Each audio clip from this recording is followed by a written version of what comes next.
you stop bleeding, until your heart stops kick drum beating when it's hard time. Good evening, everybody, and welcome to our production of Radium Girls. My name is Anna Woods, and I'm the drama teacher and theater director here at Piedmont Hills. And we thank you for coming to our second evening performance of the story. Just so you know, Radium Girls is based off of the true stories of the people who worked at the Radium Corporation over a 15-year time period from 1918 to 1933. And because of the serious subject matter and all of the historical facts needed for us to tell the story fully, our show time today runs just under 2 hours and 30 minutes, including our intermission. And the reason I tell you that is because we want you to plan ahead. If you've got somebody coming to pick you up, or you've got your Uber ride waiting for you, or getting ready to plan that, then we'd advise maybe a 9:30 end time. And we hope that you will stay through all of Act 2, because the last 20 or 30 minutes are parts of moments that you're not going to want to miss. So welcome to the show. With that in mind, I'll turn it over to my student directors. Have a great time.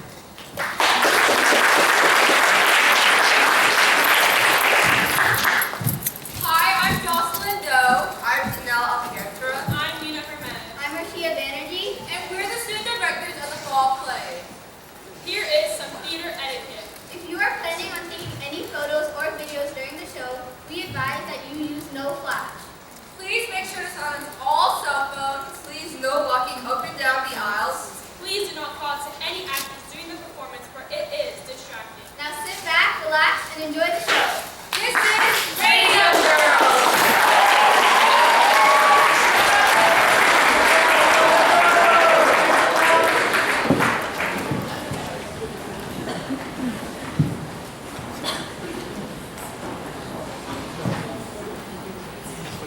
So much light, daylight, all the time.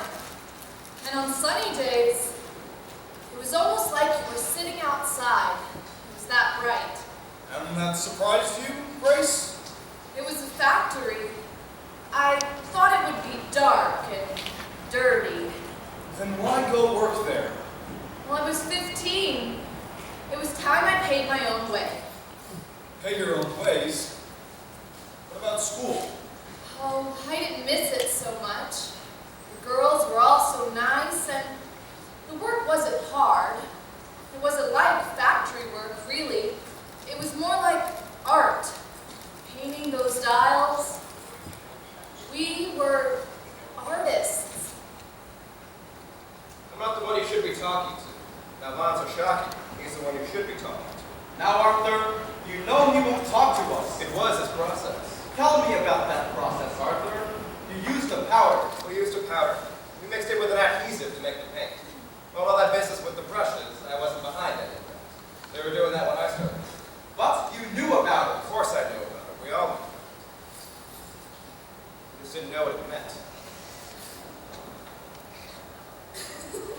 Okay, my turn.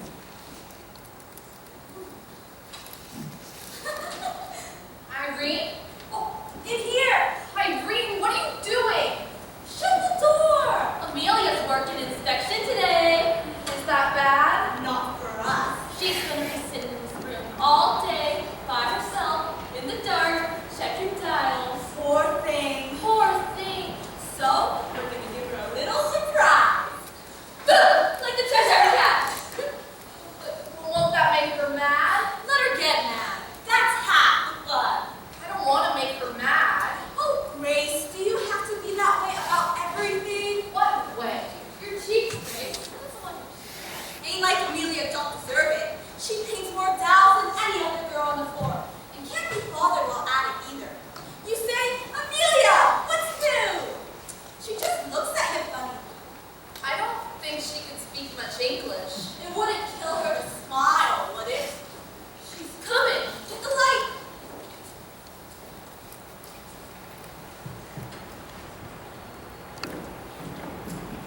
spectrum. All the dials come here that are painted, and here are some of the girls who should be on photography. Girls, this is Mr. Rudd, my new company president, and your new plant manager. And I was just telling Mr. Ruder what a fine bunch of girls we have here. I'm sure now you must think I'm halfway out of my mind. Well, Mr. Rudd, perhaps you have some words for the girls. Miss McNeil.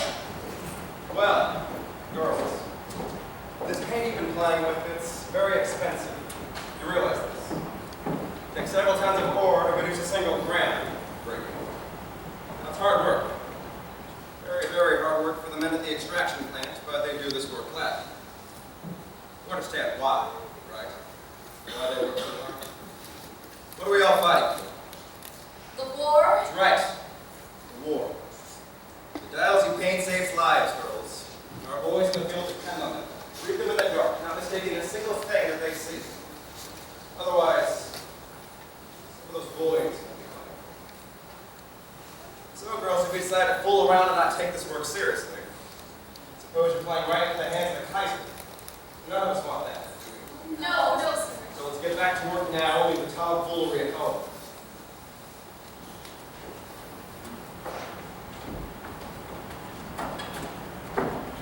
Mr. Ruder, sir, I just wanted to say, I am so sorry. I won't do nothing like this ever again.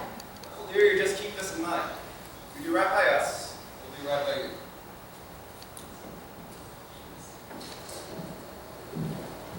May 27th, 1921. Nancy Jane Harlan for the New York Graphic, the New York Graphic's only girl reporter. Jack Youngblood for the New York Ledger, New York's first source for news. Madame Marie Curie, eminent French scientist, embarks on a whistle-stop tour of the United States. First stop, New York City, where she is greeted by an enthusiastic crowd of well-wishers. The high priestess of science is headed for Washington to receive a gift of 1 gram of radium, valued at $100,000. Purchased for her by members of the Marie Curie Radium Club, an association of 100,000 American women. Each gave $1 to support humanitarian research with radium.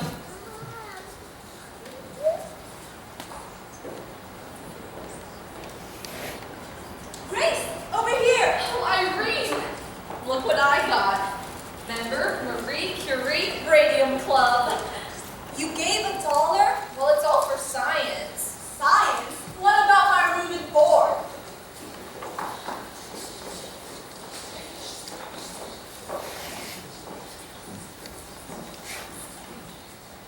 Welcome all! Welcome all.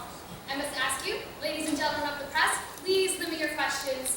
Madame Curie is about to embark on an exhaustive tour of the country and is under strict doctor's orders to rest. Although, in the typical fashion of the scientist who can think only of her research, her life's work, she has refused to rest.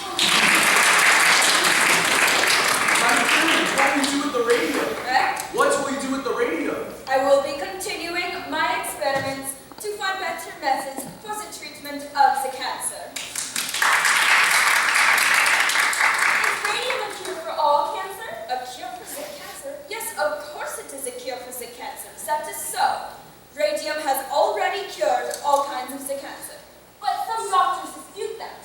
Then they do not understand the method.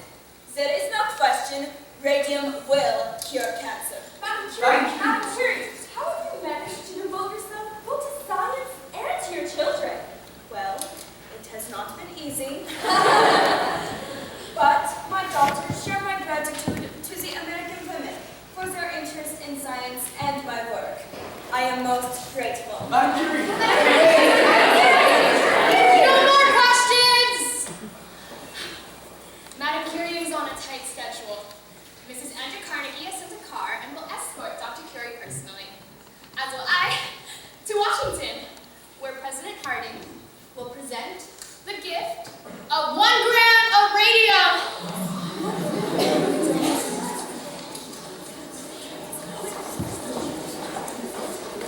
See that, Charlotte? That right there is a marketing opportunity.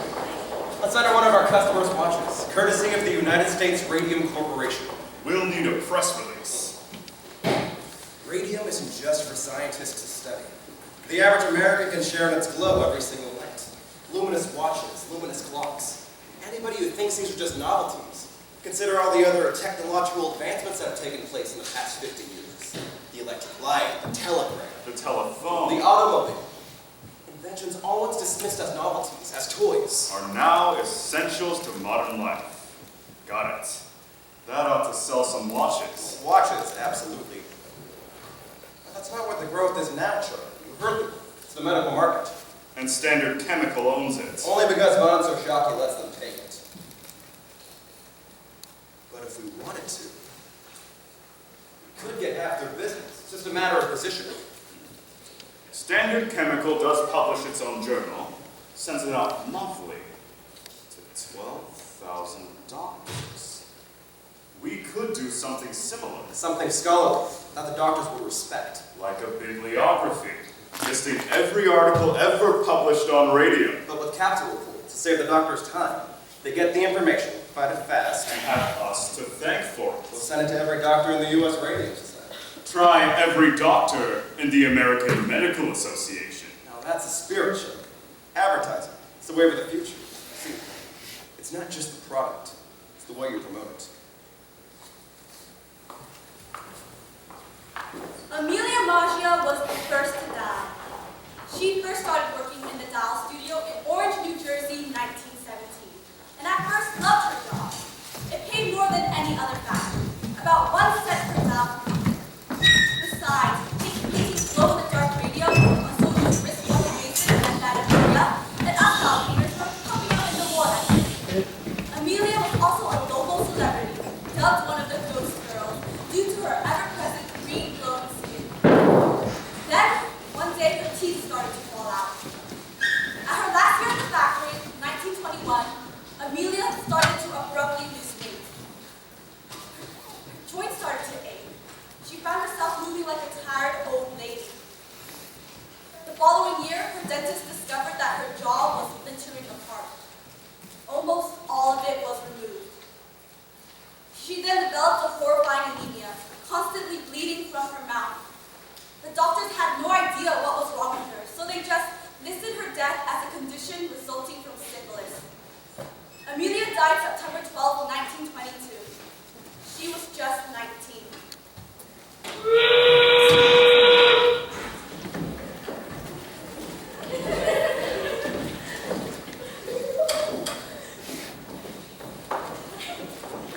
You should have seen it, Grace.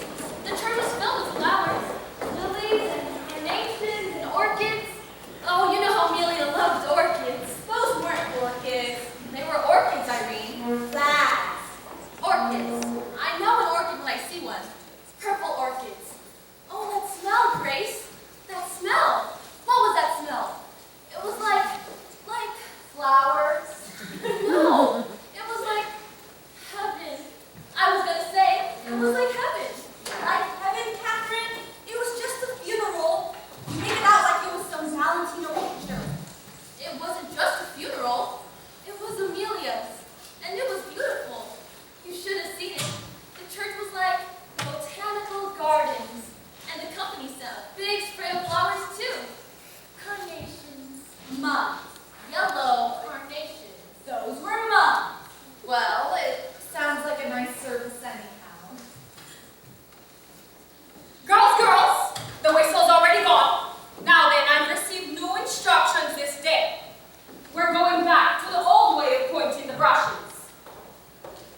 So, he was there all the same. Oh, and Grace, you know that fellow from Crystallizing? What's his name? The one with the red hair? He was there. You know who I mean? Oh, that tall fella with the freckles? That's the one who snaps his fingers all the time. George. Jerry. I think it is George. No, it's Jerry. Jerry Mallett. He's the one who was always with Amelia in the day room. That's right. Oh, and Grace, when the mass is over, he goes over to the coffin, and he goes like this he goes. No. Yes, really? Really? Oh, for pity's sake. Well, he did. Nobody could believe it. So what if he did? So what? He was in love with her. That's somewhat. Don't you think so, Grace? Well, I guess he had to be if he did that. And can you imagine?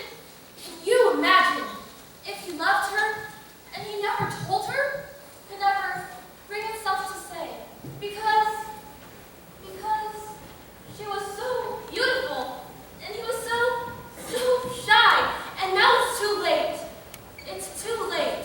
Their love is forever lost. He never told her, and he'll never get the chance to ever again. Poor Amelia. Poor Amelia. Poor kid. Her family took it awful bad, Grace. Albina, Quinta, everybody.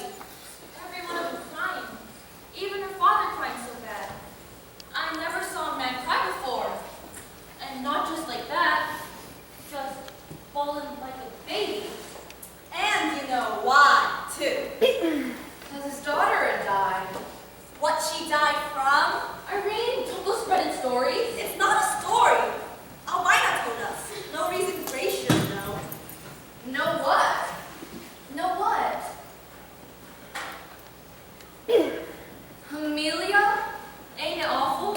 Albina said her father's fit to be tied. 6 girls at home, and ain't none of them ever going to a dance again. All because Amelia up and died from syphilis. Oh, shh. What? I can't help if that's what she died from. Well, you don't know that for sure. It's on the death certificate. But maybe the doctors were wrong. And doctors can be wrong sometimes. Oh, come on. That's true. The doctor was wrong about Aunt Ivy. What's Mama got to do with this? Irene, don't you remember? Up to the day she died, doctor said, take a cup of tea, get a good night's rest, and 2 days later, it was taking her to the Rosedale Cemetery. Girls, your attention, please. The gentlemen are here to make an announcement. Thank you, Miss McKee. Girls, we're going to lay a few rumors to rest. And to explain some changes, yeah? Yes. Some of you may have heard by now, Dr. Von Soshaki is going to be stepping down. And he wants to come down here as an opportunity. To make a goodbye, Mr. Ruda has kindly consented.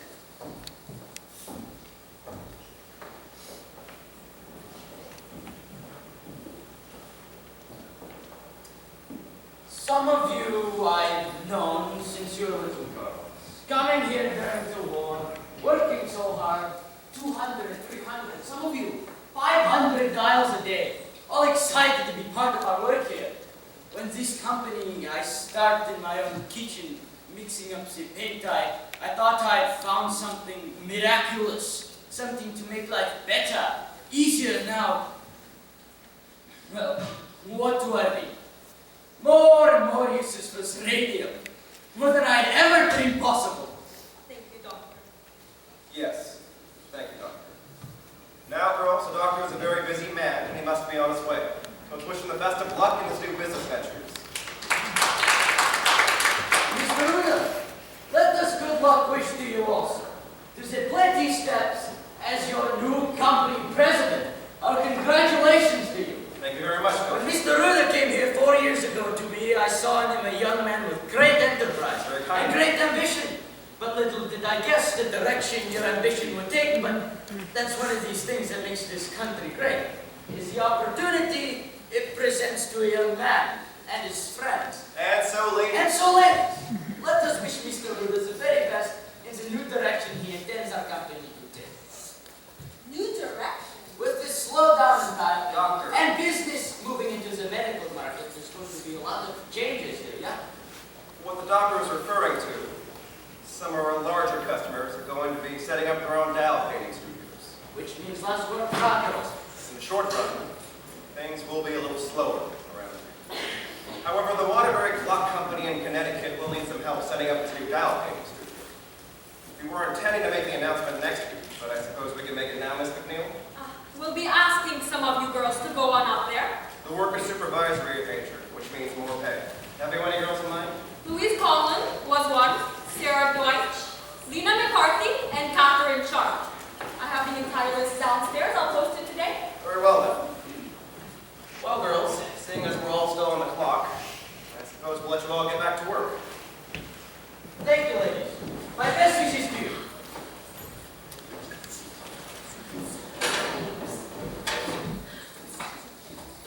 That's back to work with you girls.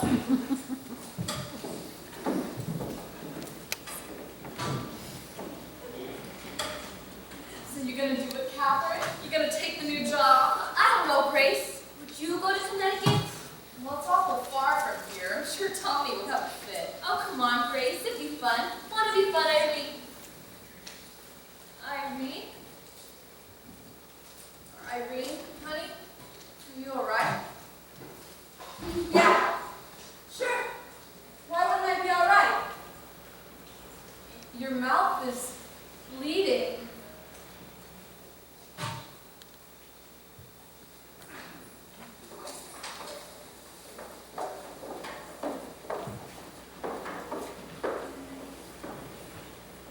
Irene was so fun to work with at the Dial Studio.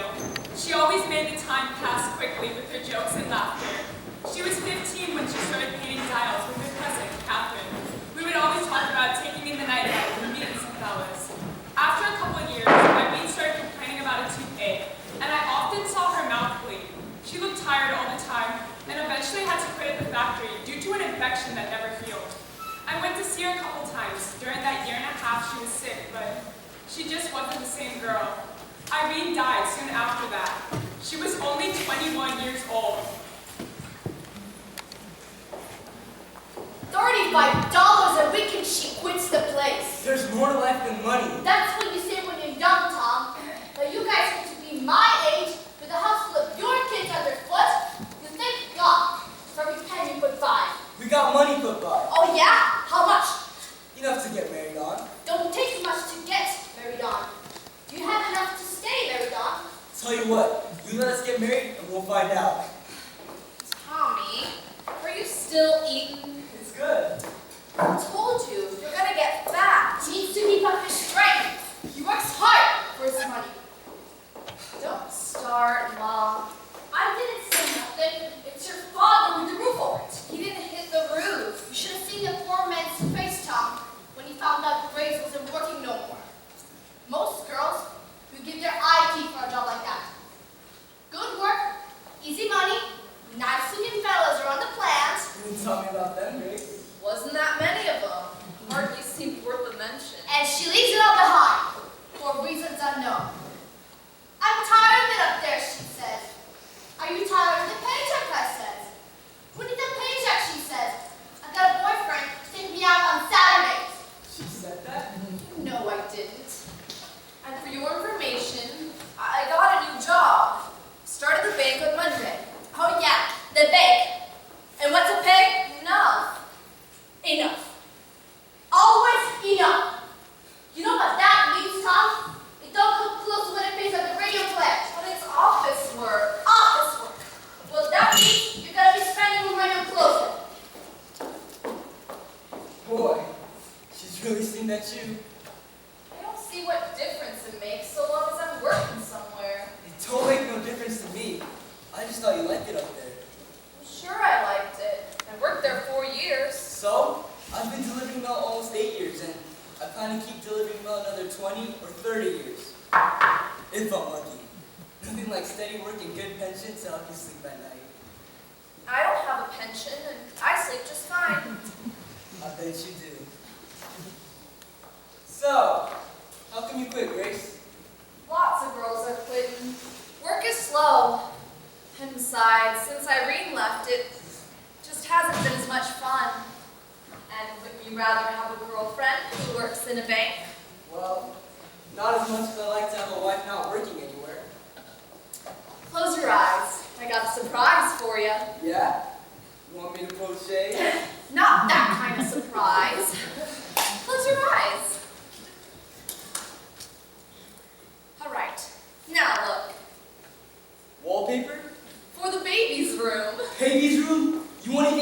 mean you're already talking about babies?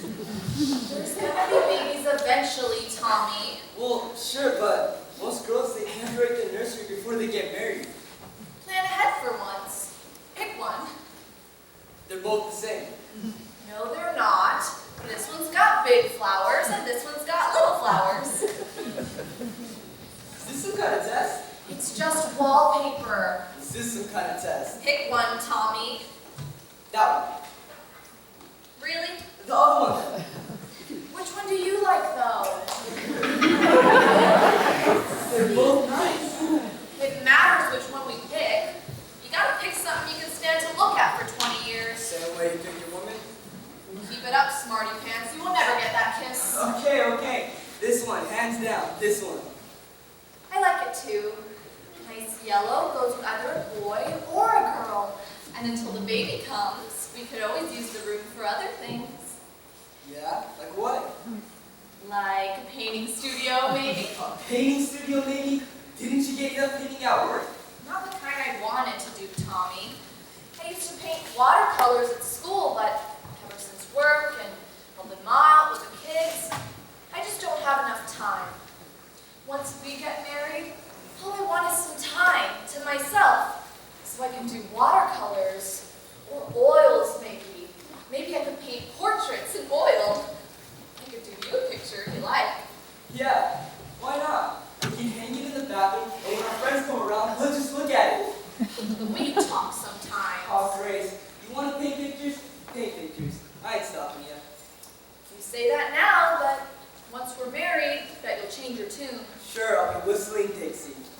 Wait till you come home some night. Some Christmas maybe, when everyone on your roots had 3 times the mail. Or when maybe some dog took after you. And some old lady kept you waiting on her stoop, telling you all about her grandchildren. And you wouldn't have the heart to tell her you can't talk. I know you. So you come home all hungry and late besides, wanting your dinner. And there I am in the kitchen, with my easel set up and my paints all over the floor, and your dinner nowhere in sight. What would you say then? You better be a picture of me you're painting. Where's my dinner? That's what you'd say. Where's my dinner? No, I didn't mind the painting. It's just, I want to look at it on the whole stomach. That's all. So, how'd I do? Make the right wallpaper? Oh, I don't know.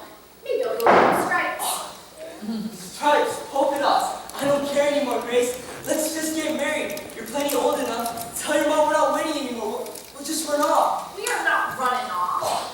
We're gonna do this right. A nice church wedding with flowers and music, and then a week of just us by the seashore. Oh, Tommy, I promise you, it'll be worth the wait. Your mouth hurt you? Oh, the dentist wants to pull another tooth in the back. So? What's a tooth?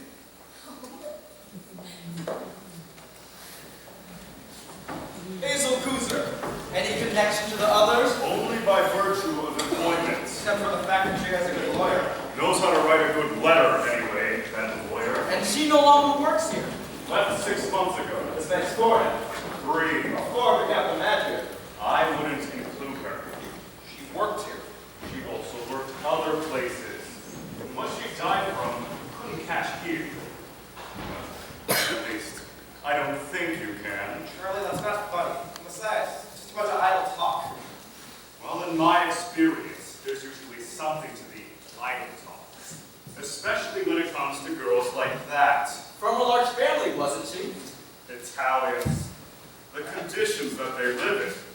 10, 12 people all crammed together in 3 rooms. It's a wonder that they don't all die of one condition or another. 3 then. And how many dead? Only Miss Magia, but I haven't heard a thing from her people. It's too late for them anyway. The statute of limitations is 2 years. However, Miss Kuzer is another story. She's in a position to make some trouble now. You know, in all the time that I've worked here, no one has so much slipped on the floor, and now all of this. We're talking about 4 girls here. Out of how many hundreds we've employed? 600, 700 over the years? Some of them were sick when they got here. One girl you hired was a complete cripple. She couldn't even climb up the stairs. Her father had to carry her up to the studio every morning. It never made a difference how she got up the stairs. She was a very fast worker and a very sweet little girl. But she was in poor health. She needed the work. Arthur, Charlie. It wasn't just for the money, Charlie. It was to have a purpose. That's what work does. It gives us a purpose. I don't see any reason why we should stop hiring girls like that. Well, when they get sick and blame us for it, you might want to rethink your policy. See what Dr. Dricker has to say for himself. Dr. Drinker? Some professor at the Harvard School of Industrial Hygiene. He's in charge of the department. He's going to take a look at our operations. Don't you think we're jumping the gun a bit, hiring him like this? Charlie, we've had 6 girls quit this week. Miss McNeil tells me there could be more. Girls come and go all the time. It's never been like this, though. These girls are terrified.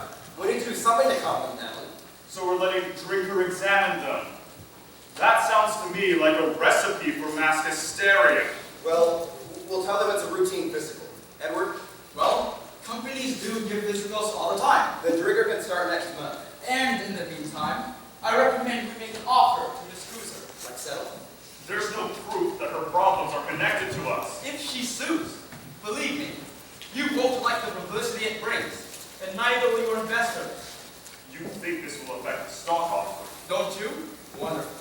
We'll open at 30 and close at 10. Or not open at all. But if we give this girl something, will that keep her quiet? It'll be a condition of the settlement. Well, hang on a second. Suppose his lawyer has some kind of racket going. He finds sick girls, talks them into making suits, and then we end up rewarding him for his larceny. Unless Miss Cooser genuinely believes she got sick here. It could be like Charlie said. She's from a large immigrant family, not well educated, not a lot of resources. A few $100s would make a big difference to a girl like that. Certainly. Pay a few doctor's bills, buy some medicine. From the sound of this letter, I don't think the girl's long to live anyway. So, it would be an act of decency. Exactly. What do you think we should offer?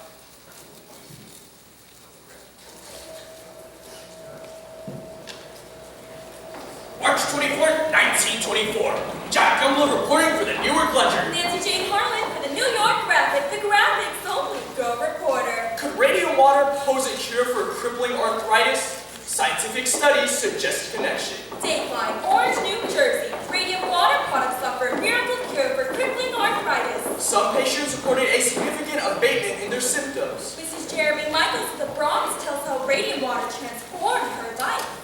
My pain got so bad I could hardly bend over. While others reported only mild relief. This poor brave woman could not even bend down to kiss her little ones goodnight. And I got 3. My God, let me tell you, they are a handful. Dr. Harrison Marlin, Chief Medical Examiner of Essex County, commented on the study. Preliminary at best. Your recommendations, Dr. Marlin? I advise further study. Further study. Then Mrs. Michaels tried Radiator. They said it would help my rheumatism, so I drank a bottle a day for a month. It wasn't cheap, but I was desperate. The test sample is questionably small. So I felt like I'd been hit by a bolt of lightning. That's how powerful it was. Now, I drink a bottle a week just to maintain my health. I scrub the kitchen floor, hang laundry, same way I always done. Dr. William J. A. Bailey of Orange, inventor of Radiator, reports strong demand for his product. Dr. William Bailey of Orange announces sales of Radiator exceed 100,000 cases worldwide. Radioactivity is one of the most remarkable agents in medical science. I took Radiator myself, and I can vouch for its power. A bottle a day? Not $1 a bottle? Worth every penny. Yes, indeed.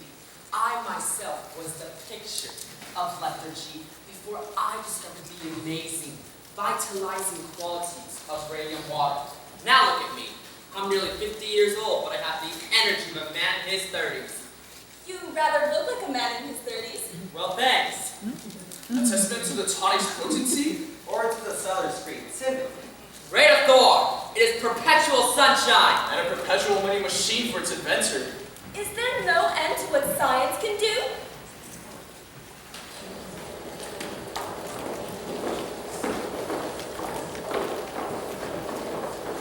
Hazel Cooser is my neighbor from Newark, New Jersey. worked in the dial painting factory up until 1960, when her high school sweetheart Theodore proposed to her. 6 months after their wedding, Hazel's body began to show signs of radium poisoning. She suffered from deterioration of the jaw and severe anemia. Her husband mortgaged everything he owned to fight the mysterious disease and save the life of his new bride. Whenever I went to see her, she was on so much pain medication, she couldn't recognize anyone. Hazel's body became so bad that when she passed away in 1924, her family wouldn't allow anyone to look at her, just to say goodbye. She was only 25 years old.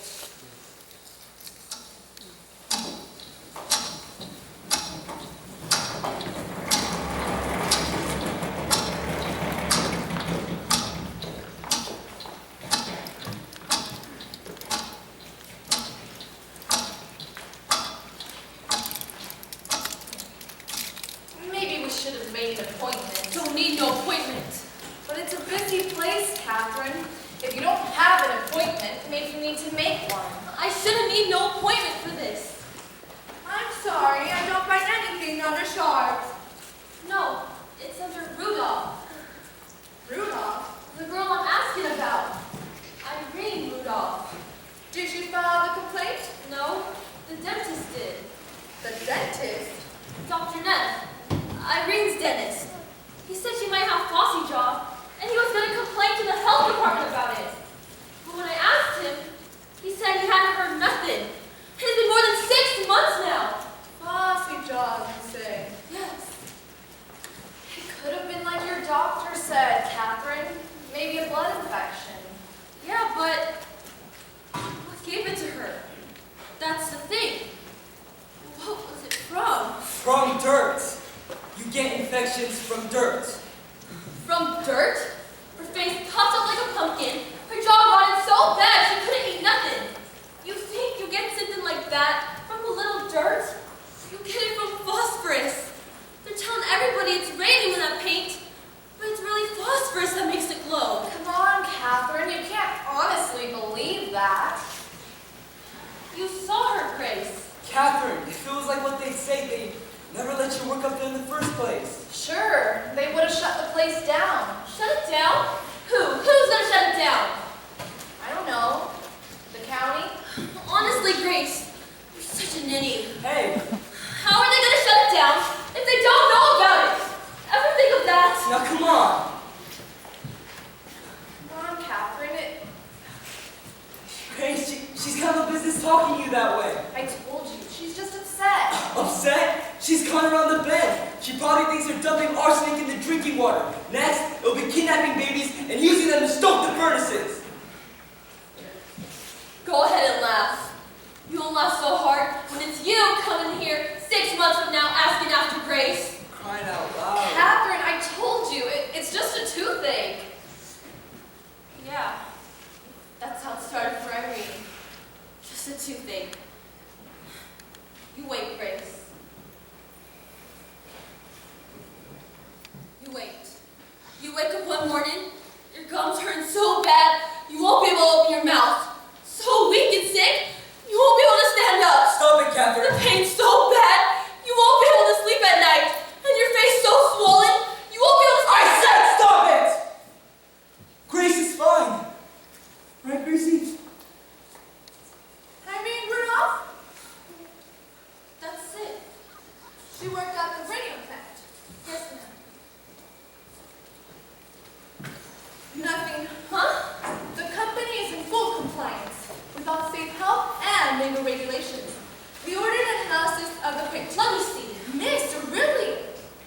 Who's Miss Young? That's the health officer, miss. Paint is harmless compound of radium and zinc? As I was saying, the analysis shows there's no phosphorus in the paint. There's no phosphorus anywhere in the plant. There. You see, Catherine? Miss Young poured the plant herself. She found nothing amiss. I'm sorry. Well, guess we can get so much now. I'm gonna file another complaint. They already did an investigation. I want to file another complaint! Oh, mother. Catherine, I just don't see what good this is gonna do. Making such a fuss this way. I want to file another complaint. But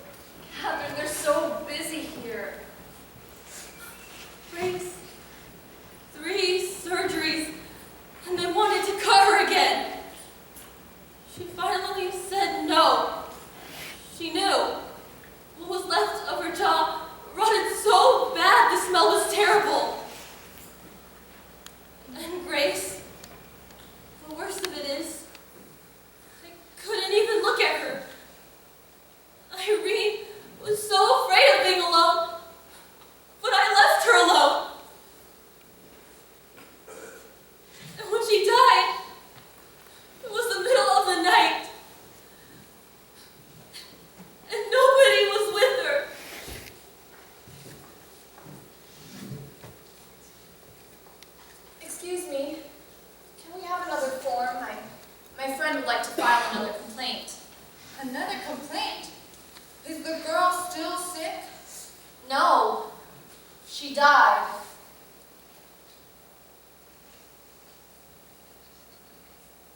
Wait right here.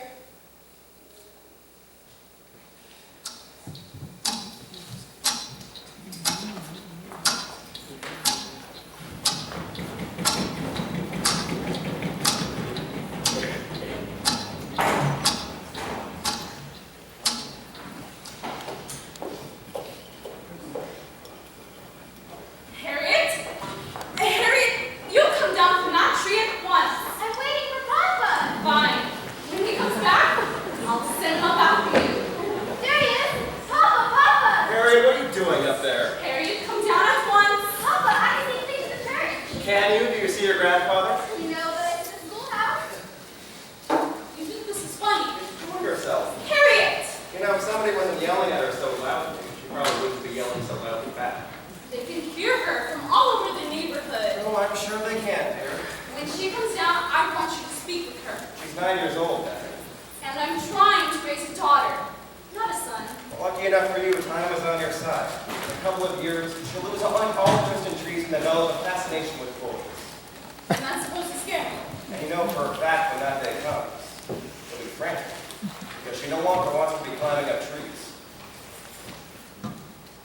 What's this? Well, this right here is something to give you some vitality. Oh, and you think I need vitality? That's what it says on the bottle. Is it pure? Certainly hope so. We're supplied. Want to try some? It'll give me vitality. How can I refuse? Your father came by to see me today. Another hard luck case? Fortunately, I'm home, all under the age of 6. Let me guess. Wife in the hospital with cancer. Yes. And he's been laid off from, let's see, brickyard? Yes. They're no fault of his own. How did you know? Dad came by to see me the other day. It's never enough of him just to have ordinary ambition. You need to have a mission in life. You do. No, I have a business plan. You're not telling me you wouldn't help this man if you could. If I could. But I can't be giving him a job that doesn't exist. What about Dan Lehman? Dan? Maybe he can use some help? In the laboratory? Danny's a trained technician, not a bricklayer. Well, why don't you send him over to Mrs. Middleton? Don't you women have some kind of social club for things like this? I mean the Women's Club Civics Committee. Right. Yes, the club does take interest in such cases, but we're not an employment service either. Which is why I thought you could help. Oh, so you do love being married to the company president. No, it has its advantages. Do you ever think of trading it in?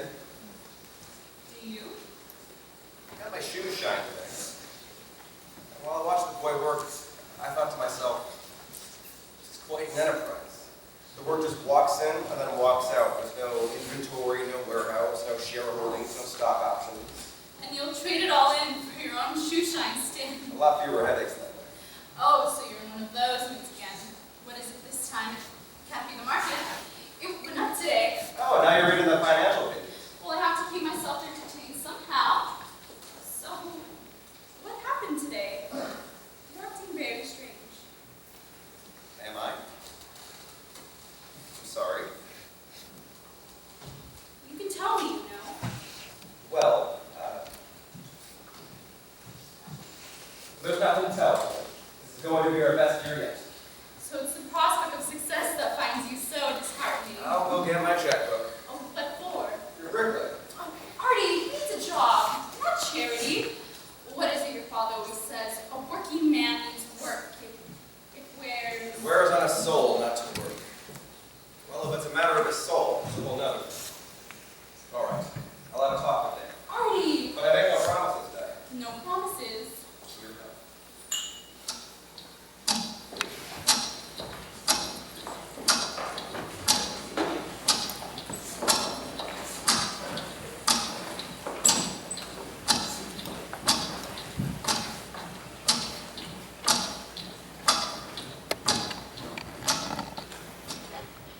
How long have you had this drainage?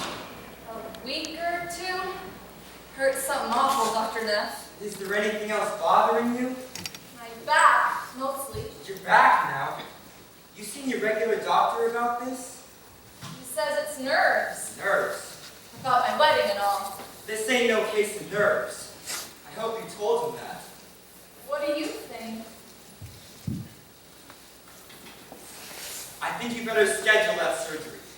Oh, but couldn't we put it off until at least after my wedding? You don't have that surgery, you won't have no wedding. What? Miss Fryer, I want you to listen to me. Your jawbone is decaying. That's the black pus oozing out of your gums. It's the bone itself. Oh, that's impossible. To Mr. Arthur Rubin, U.S. Radium Corporation, from Cecil Drinker, Harvard University. Enclosed is our report. We believe the trouble in your plant is due to the radium. Radium? It can't be as bad as all that. This can't be. Put off that surgery, and you will develop a septic condition. It could be fatal. The blood changes in your employees can be explained on no other grounds. But everything I've got, I saved for my wedding. Photographic films carried by employees show heavy fogging. Well, I got a suggestion for you. And we suspect high levels of gamma radiation throughout the plant. Go to the radium plant and explain your situation. Go to the company? We realize no proof can be offered at present. Once they see what kind of shape you're in, This is impossible. they gotta feel obligated to help you out. But in view of the material in the literature, It's a mistake. and the facts disclosed by your investigation, I don't see how they can refuse. we recommend immediate and drastic remedial action. Look, if you want, I'll write to them for you. They can work through me, just pay my bills directly. You think they do that? Charlie! They got a moral obligation, don't you think? I guess so. We'll do it right now. I'll get some paper. It's wrong, that's all. It's wrong. Charlie, it has to be wrong. He must have overlooked something. We're suffering from a new ailment caused by the radium. It should occur generally throughout the plant. One would expect. Several hundred milligrams are always in solution in the big vats. Several hundred in the ore, several hundred in the crystallizing.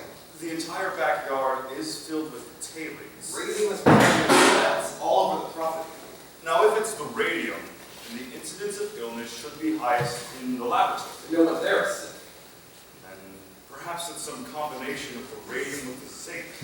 Maybe something peculiar to our plant alone. Some kind of bacteria, perhaps.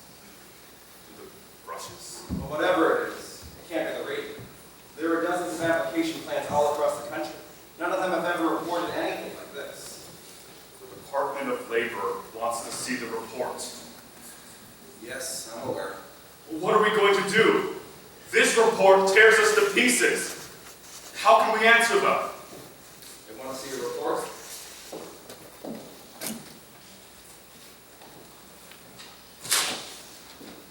We'll send them this. One page. The most important page.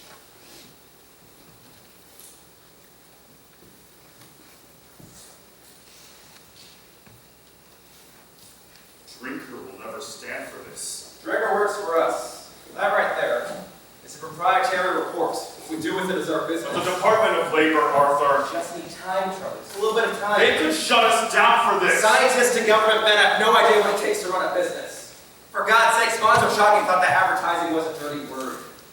He laughed at the very idea of promotion.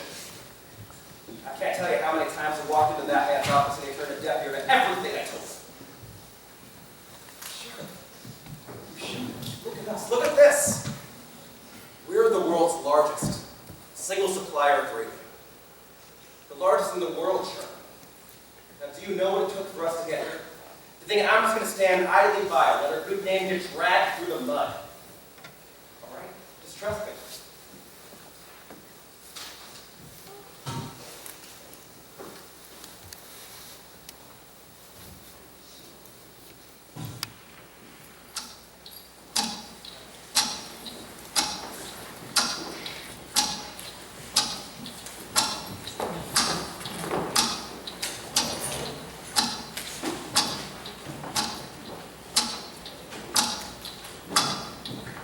It was awful nice of you to come out all this way, Dr. Flynn.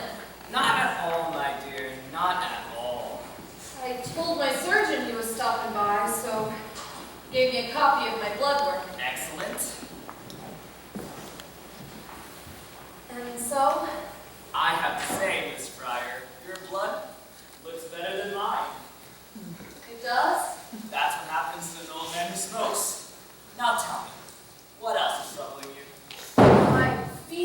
back, mostly. I've had to wear a brace for a while. So I see. And this started before you left the company or after? After I left. Dr. Neff says this all has something to do with the radium plant. I know another girl who worked there who died from it. Irene Rudolph. Oh, yes. Terrible thing. Vincent's angina. What's that? That's an ulcerative condition of the back, my dear. From the radium. Oh, no. A rare and unfortunate result of poor diet. So, let this be a lesson to you. Always brush your teeth.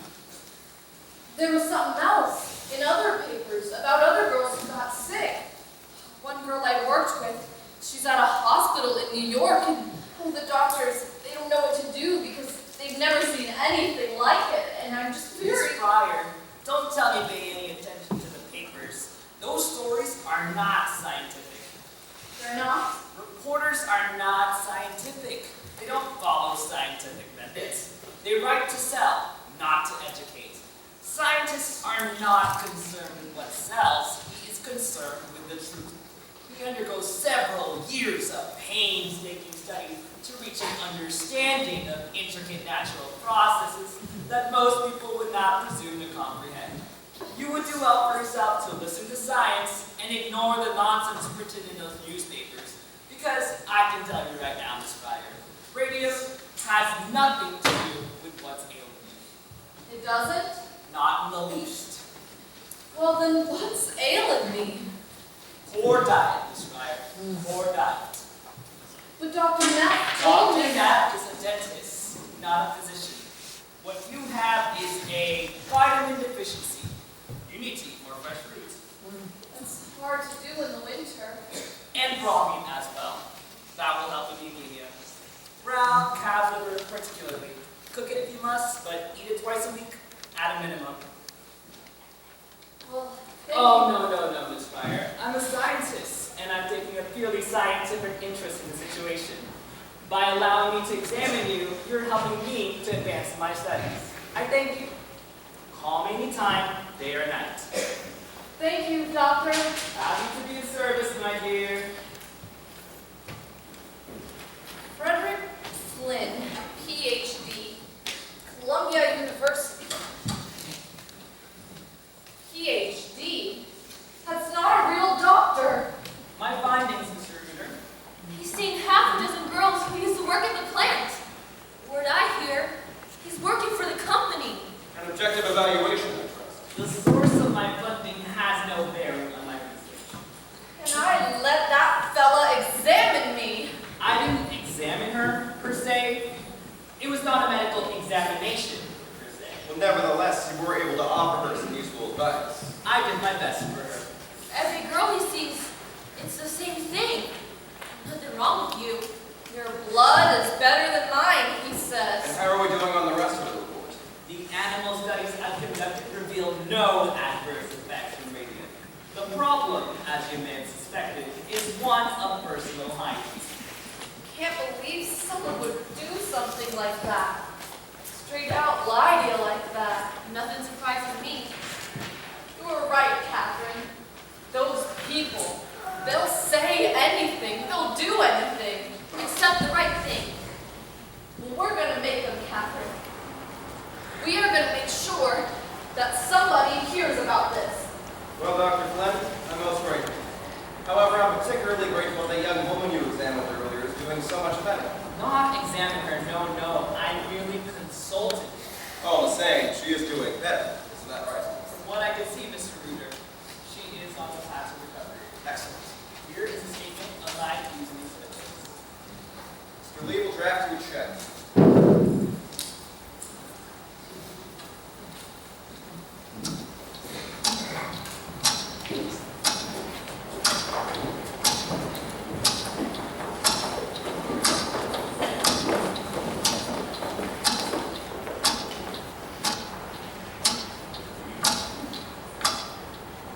And so I leave you now with this one thought.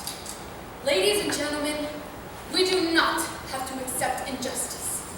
We can use our powers as consumers to influence the practice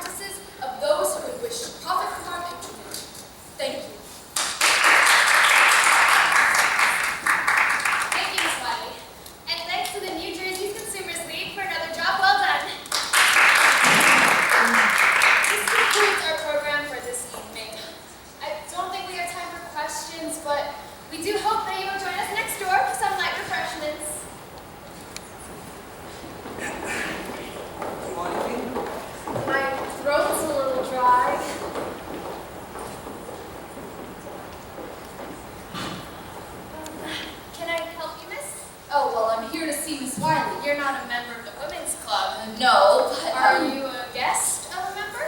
No, but I Then am. I'm sure Miss Wiley would be happy to see you take her regular business I hours. am not leaving here until I see Miss Wiley. It's all right, Mrs. Middleton. It's fine. You must be Miss Wiley. Yes, ma'am. I'm sorry. I would have stopped by your regular office, but just missed so much work lately. I didn't want to miss no more. No need to apologize. I have been meaning to call on you myself. Please, sit down. Catherine and I, we tried writing to the company about our troubles, but we didn't hear nothing. We talked to a few lawyers, but they all said they can't do anything because it's been so long since we left the plant. Something about the law won't allow it? The statute of limitations. Yes. And then one lawyer, he says he'll try to sue anyhow, only he wants $1,000 up front.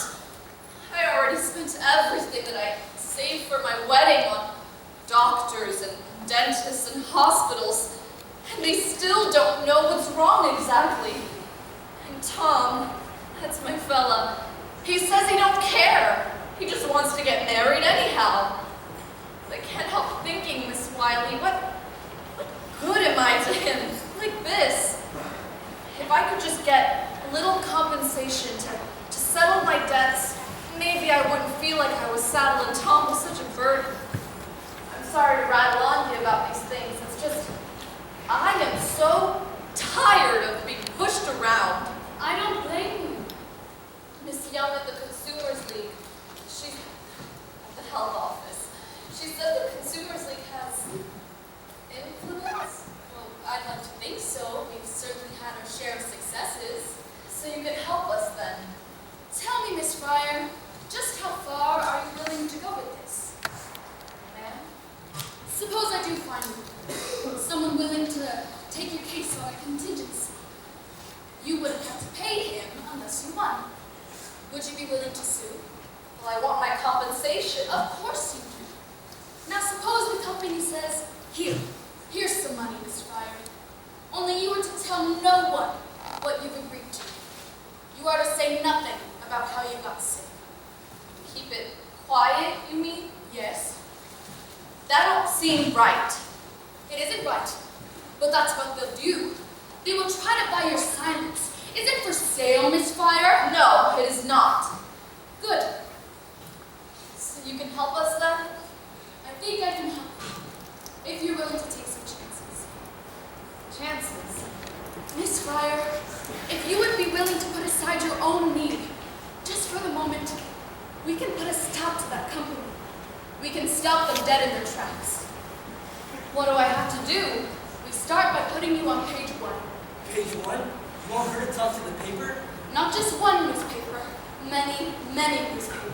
Is that really necessary? I mean, all we want is her Tommy, just let her finish. I understand your concern, but the company has already shown it's willing to go to extremes to protect itself. No, I'm afraid the only way we'll get to them is to hit them where it matters most. The public image. When every newspaper in America tells your story, how you were sorely treated, how you suffered, how the company denied all responsibility. Believe me, Miss Fryer, when that happens, Arthur Bruder will come to the table with his hat in his hands. All right, Miss Wiley. I understand it's a little frightening. That's okay. Right now, I'm a little more angry than I am scared. Good. You hold on to that anger, Miss Fryer. You're going to need it. Only, be sure no one else sees it. Ma'am? Public sympathy, Miss Fryer. That's our strongest weapon. And the public doesn't have much sympathy for an angry woman.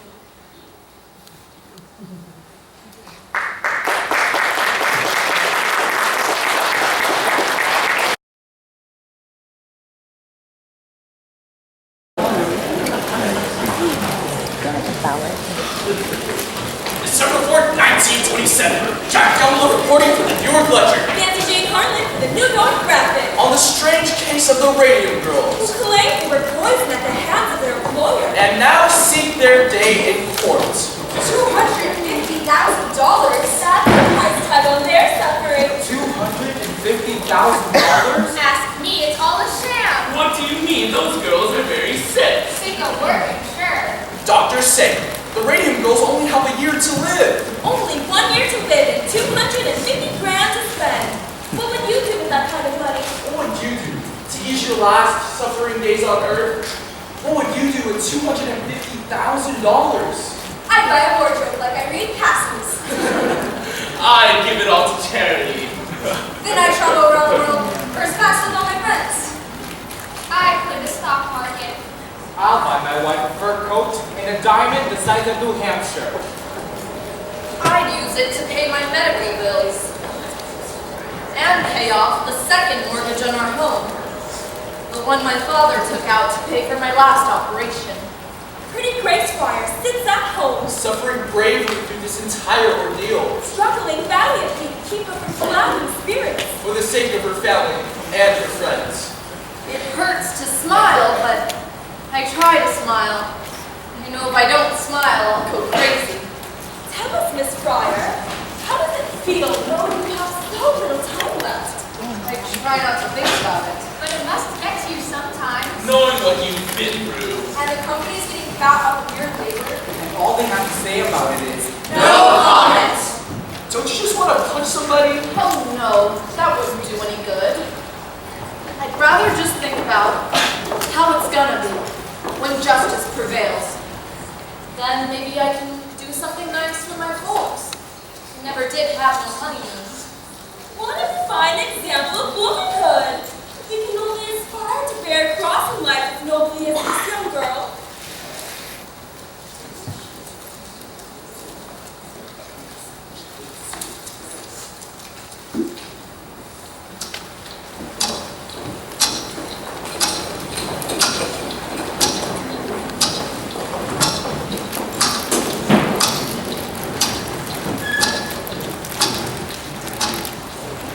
Mr. Barry, I must object to this kind of disregarding.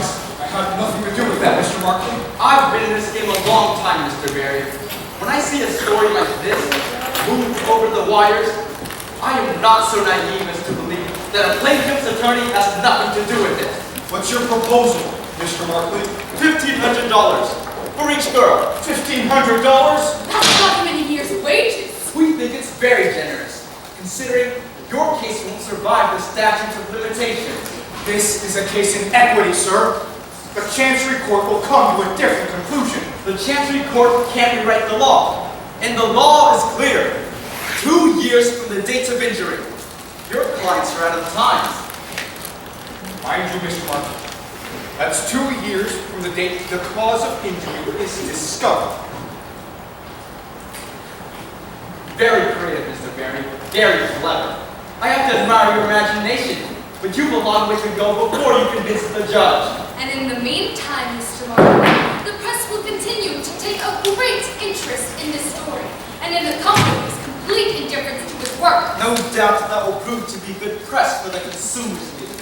And you accuse us of exploiting these girls. You're the one hiding behind the statute of limitations. I think, Miss Wiley. You know very well the law never anticipated a situation like this. These girls were dying years before anyone knew the cause. Before anyone knew the cause? Does that include the U.S. Radium Corporation, Miss Wiley? When, or should I say, if this case goes to trial? I only hope that's your opening argument, because you will have made our defense. I'll see you at the hearing, Mr. Barry. The arrogance of that man! Remind me again the purpose of these articles, Miss Wiley? Public sympathy, Mr. Barry. That's the engine of reform. Yes, but we're antagonizing the company. Then the strategy is working. What about the girls? Okay, I don't see how it helps them to read in a dozen different newspapers that they have so little time to live. Mr. Barry, surely you can see. The U.S. Radium Corporation cares nothing about the girls at this poison. But the average housewife in Orange cares very deeply.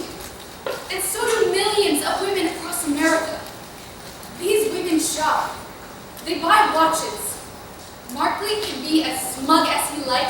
But the Consumers League campaign will lead to only one outcome. And he knows it. That's why he was here with us today. I only hope you're right, Miss Wiley. Public sympathy, Mr. Derrick. Wait and see.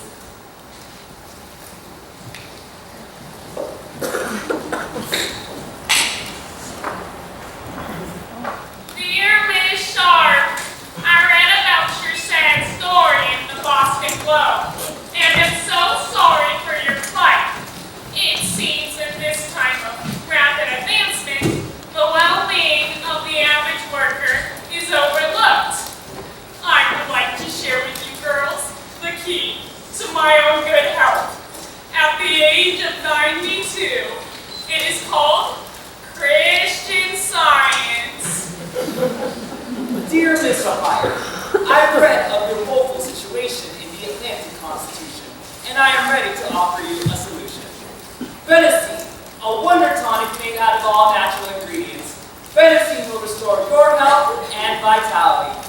We are prepared to offer you girls a lifetime supply of venison in exchange for the exclusive rights to use your pictures in our advertisements. Dear girl, I read about you in the Billings Gazette. I run 100 head of cattle here very well by myself. I've always longed for a companion and I'm well equipped to offer you a comfortable home to find out yourself. A girl like you has suffered so much. Don't you think you deserve a few fleeting hours of happiness? Sincerely, your admirer, Leonard F. Watkins. Yes, clothes is my picture. Look at this, Catherine. This man actually sent us a picture. Are you all right, Catherine? Bleeding again. Shall I get a nurse? I did this before. It'll stop. Maybe we should go. No, don't go. But don't you need to sleep? You can sleep. I never sleep. Well, you'll sleep tomorrow. Yeah, might not wake up. Of course you'll wake up. Not if it don't go well. Sometimes you don't come out of it so good. My mother's cousin, she went into the hospital for her appendix. And she never came home again. Catherine, you just can't think that way, that's all. I mean, look at all this mail, Catherine. Miss Wiley said that folks would be on our side, and she sure was right. Look, here's one all the way from California. What if we don't win? Of course we'll win. What if we don't? My father will lose his house. He'll be on the street. You'll be on the street too. Your father must owe thousands. And you and Tom, you will never get married. Catherine, please. How can Tom stand it? Don't you ever wonder, Grace? Catherine, as soon as the judge hears our testimony, he's gonna rule for us. All they gotta do is take one look at us. It'll be over in a day. Think so? Sure. Once they see what kind of shape we're in, it'd be awful hard to ignore, don't you think? That'll be something then, won't it? To see the look on Mr. Reuter's face when we get on that stand. Now, how about we read a few more letters? They didn't have vanilla, so I got chocolate. Well, it took you long enough. Don't get on me. I had 6 people stop me on the way over here. All of them reporters and all of them asking for you. Waiting for me to die. No one is waiting for you to die. It's true. One of them called my mother, asking if I had died. And when she said no, he sounded disappointed. Well, here, try to eat a little of this. You'll feel better. Evening, girls. How about a picture? For the love of Mike, what are you doing? We need some pictures for the graphics exclusive on the girl. Exclusive? What are you talking about? $5,000, that's what. What do you say, Grace? That sound good to you? Think you could use $5,000? I don't understand. Perhaps you're familiar with Bernard McFadden. Who, the faith healer? Herbalist, Mr. Kreider, herbalist. Bernard McFadden's patented herbal therapy is just the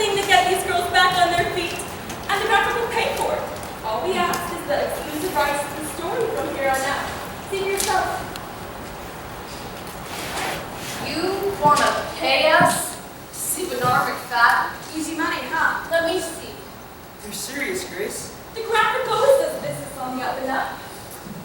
Oh, I don't know. Grace, what does your father own the house? I don't know exactly. And the last hospital bill? That's at least a couple hundred. At least. Maybe we should think about this. And all we do is talk to this herbalist fellow. Of course we'll have to get our money's worth. A regular series of features, with pictures, following the course of the treatment, your illness, recovery, or otherwise, depending on how it goes. And then you get to print whatever you want. Maybe we add color. Everybody adds color. It doesn't sound so bad.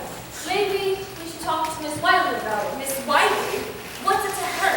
You're the little bills to pay. Well, it wouldn't be right to do something like this without talking to Miss Wiley first. You're a big girl, Grace. Can't you make your own decisions? Of course I can make my own decisions. You would take it if it came from the company. Well, the company owes us a lot more than that. If you ever see it. Grace, maybe we should do it. It don't seem right.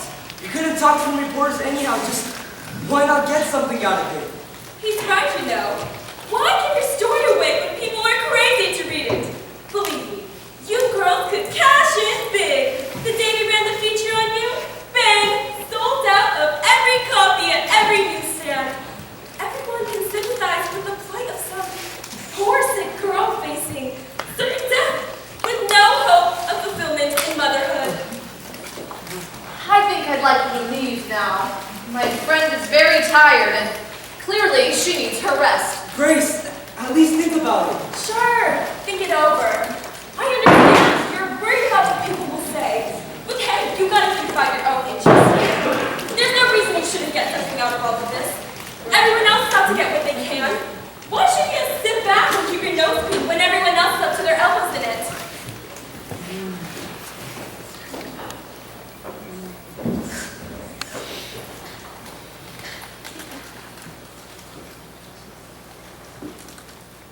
Catherine was 15 when she started with us. She thought she was one of the lucky ones, with a great paying factory job and fun co-workers her age. When the company turned its focus on military dials, we asked Catherine to become supervisor because of her good work. That's when she started getting sick. At 21, her teeth ached and smelled so bad she had 3 removed. But that didn't solve the problem, so more infections grew.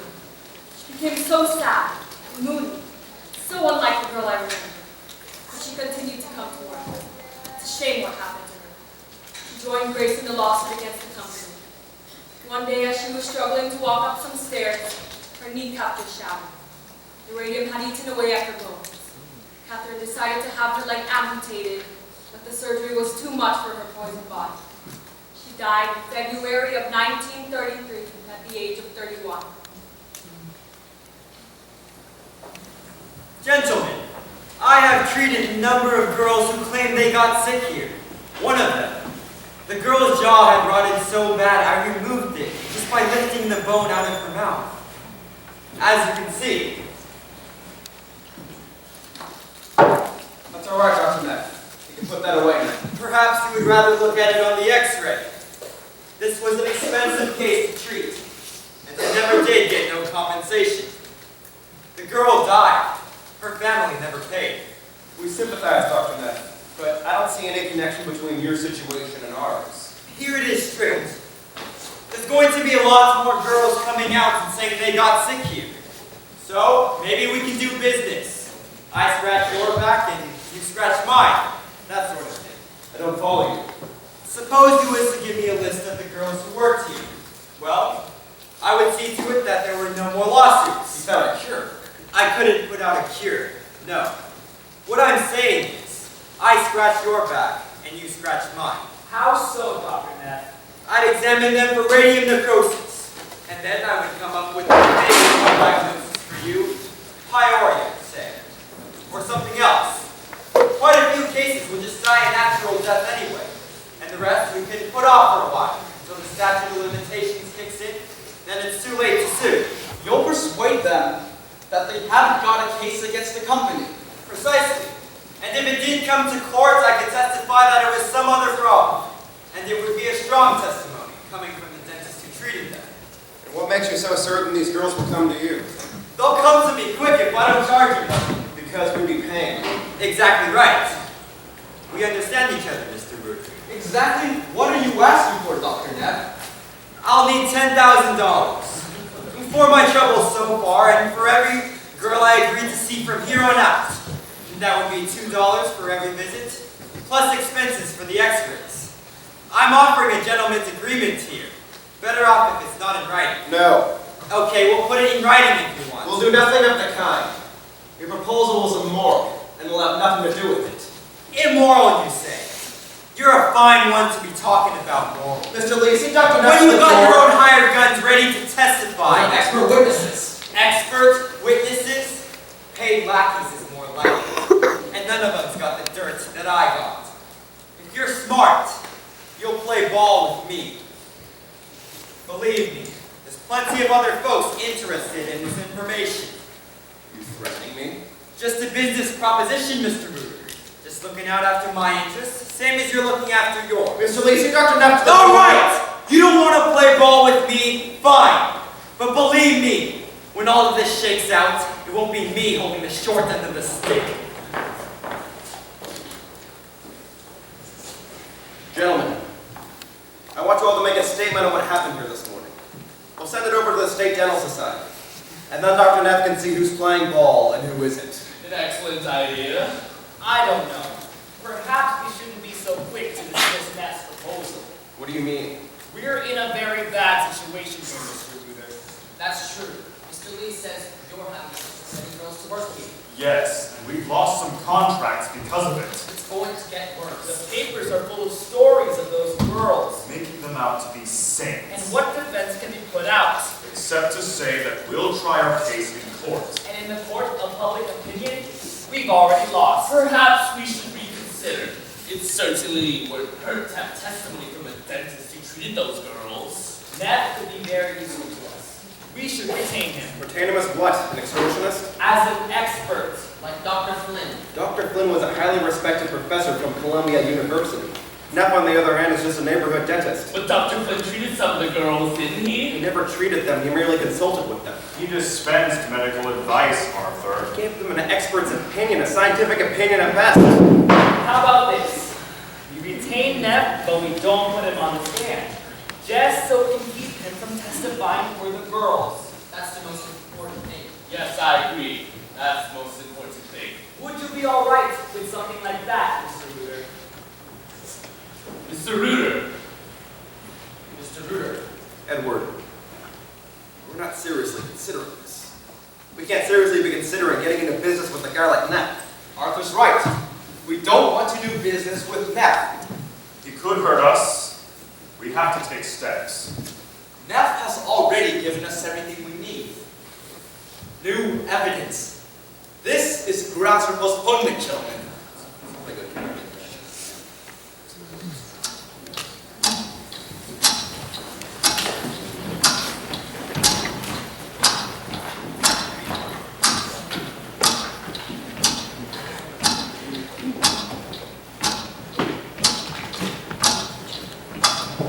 3 months. 3 months to study and explain. It's outrageous. The girls. Spivey, did you see the girls? Their eyes are like saucers, looking at me, terrified. Mr. Perry. How are they going to hold out for 3 more months? Catherine Sharp could barely make it into the courtroom today. And Grace, she was trying so hard not to cry. And of course, I have all the answers. Go home, girls. Get some rest. Is that the best we can do? Get some rest. You're doing wonderfully, Mr. Barry. It's a difficult case. I don't understand. People like Barkley, Ruder, how can he play this kind of game, but with those poor girls sitting right there? Maybe this will help to explain. I received a letter. And you think the company would be more eager to take care of this, or with the kind of publicity this has gotten? Barkley seems to enjoy the sport of it. What he can get away with. I tell you, Miss Wiley, it's cold. Very cold. Mr. Barry! this? It's from Catherine Drinker. Mrs. Cecil Drinker of Harvard. She's an industrial hygienist also.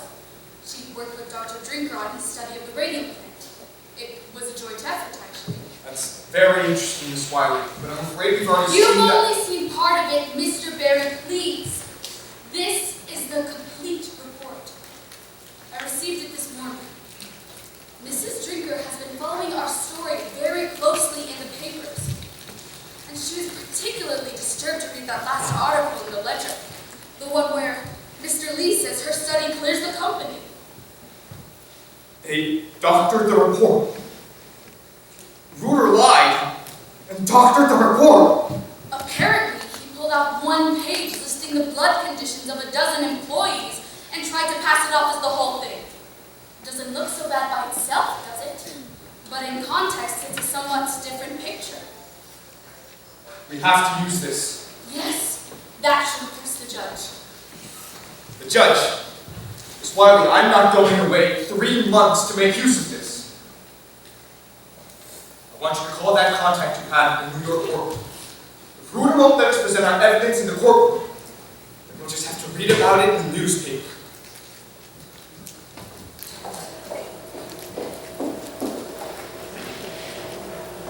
January 12, 1928. Jack Cumberland reporting for the Newark Ledger. Nancy Jane Harlan for the New York Graphic. Radium Girls go to court today. Radium Girls knock at the doors of justice. Will they be heard? These poor, injured girls face pain, Disfigurement. ruin. And death. And as the clock ticks away the precious A moment, hearing begins in Chancery Courts, where the U.S. Radium Corporation demands a postponement, while plaintiff's attorney Raymond Berry makes a shocking disclosure, showing that the company lied to the Department of Labor, showing that it distorted the results of a Harvard study. concealing the ill effects of its products. Read all about it in the Ledger. Read it in the graphic. We care because you care.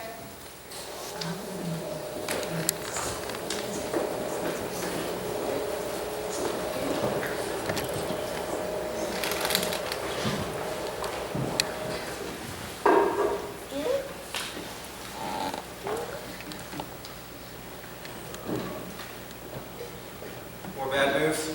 You didn't read it? Making a point not to these days. If only other people would do the same. Mrs. Mitchell, from across the street, she walked right past me this morning and didn't say a word to me.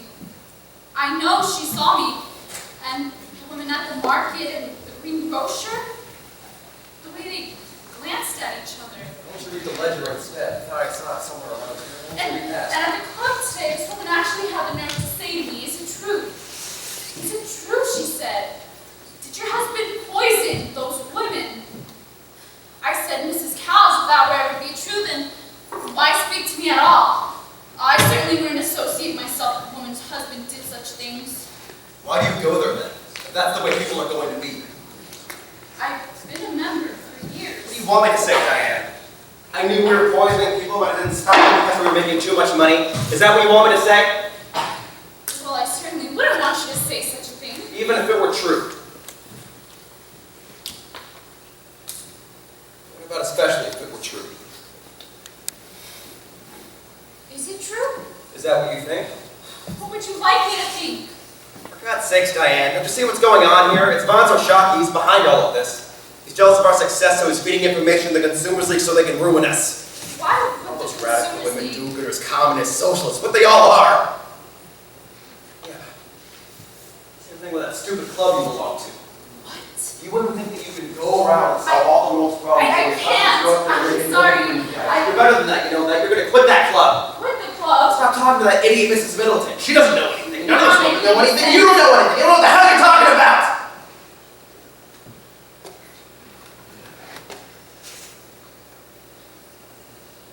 Did you lie?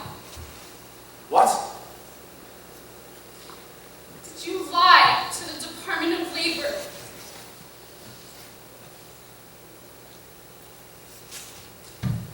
I didn't lie. I just didn't agree with Drinker's findings. Oh, Arthur. I have a fiduciary obligation to the company, Diane. I can't listen to this. Diane, I have documents. I have articles. People with tumors the size of baseballs. Radium therapy, the tumors disappear. It's as simple as that. I'm lives. We make lives better. All radium does is invigorate. You can't really think that I'm alive, Diane. You can't think that I would purposefully go out there to poison people. Come on, Diane.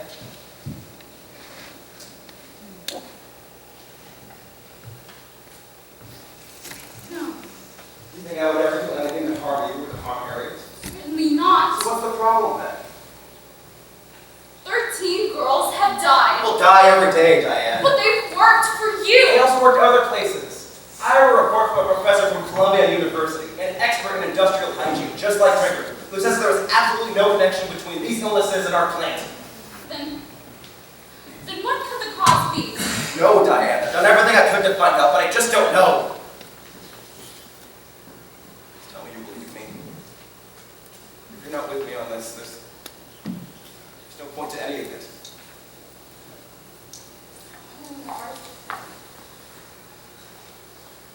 Do you remember when I told my dad I wasn't going to be going into the ministry? What did you tell me that day? You can do as much good in a boardroom as you can in a church. You remember? Think I'd forget? I was such a scared kid. He was an icon.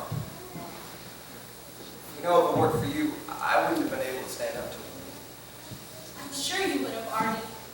I know you would have. But ever since then, I've been looking for science. And my soul is lost. Do you think that? That my soul is lost? You're a good man, Artie. All we're trying to do is save lives, Diane. And you save lives. All for you. Everything I do always has been, always will be. I know. Let that be another reporter. Don't answer it. Arthur! Is that Mr. Lee? Only for God's sakes. I just got off the phone with someone from the ledger. And this couldn't wait until morning. Oh, I'm sorry. Good evening. Mr. Lee? It's Dr. Lehman. Dan?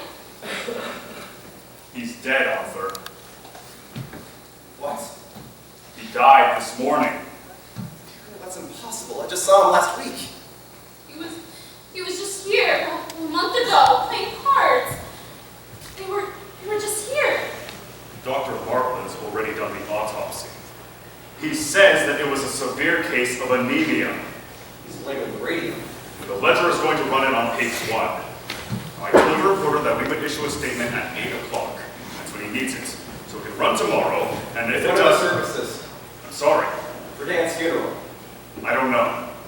Well, we'll send flowers. Diane? Of course. I'll go call Louise. Good. Go call Louise. Poor Louise. We should go over and see her, Artie. I wouldn't do that. And why are we not?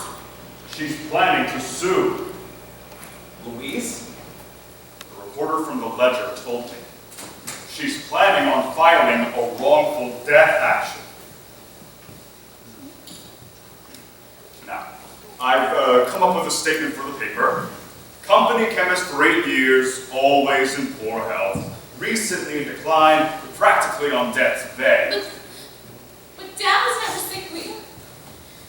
He was always sailing or on the golf course or their garden, Artie. They had a beautiful garden. Let's talk about this in the morning. Of course. I'm sorry to bring you the bad news, Mrs. Ruder. Good night. Good night, Mr. Lee.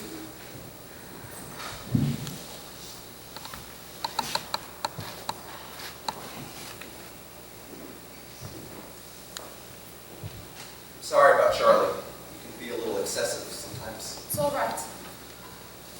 We need to say something. I don't know what we're going to say, but we need to.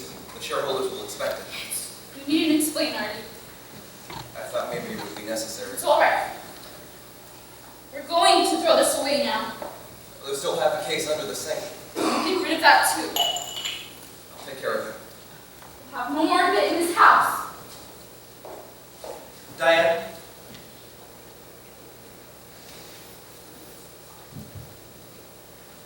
I've been too far to quit. I never really expected you to.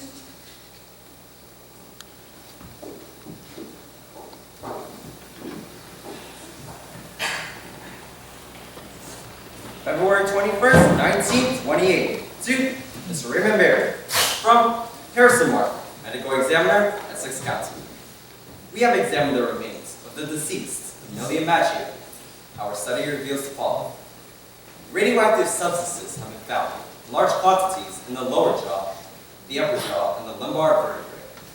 No evidence of syphilis was found.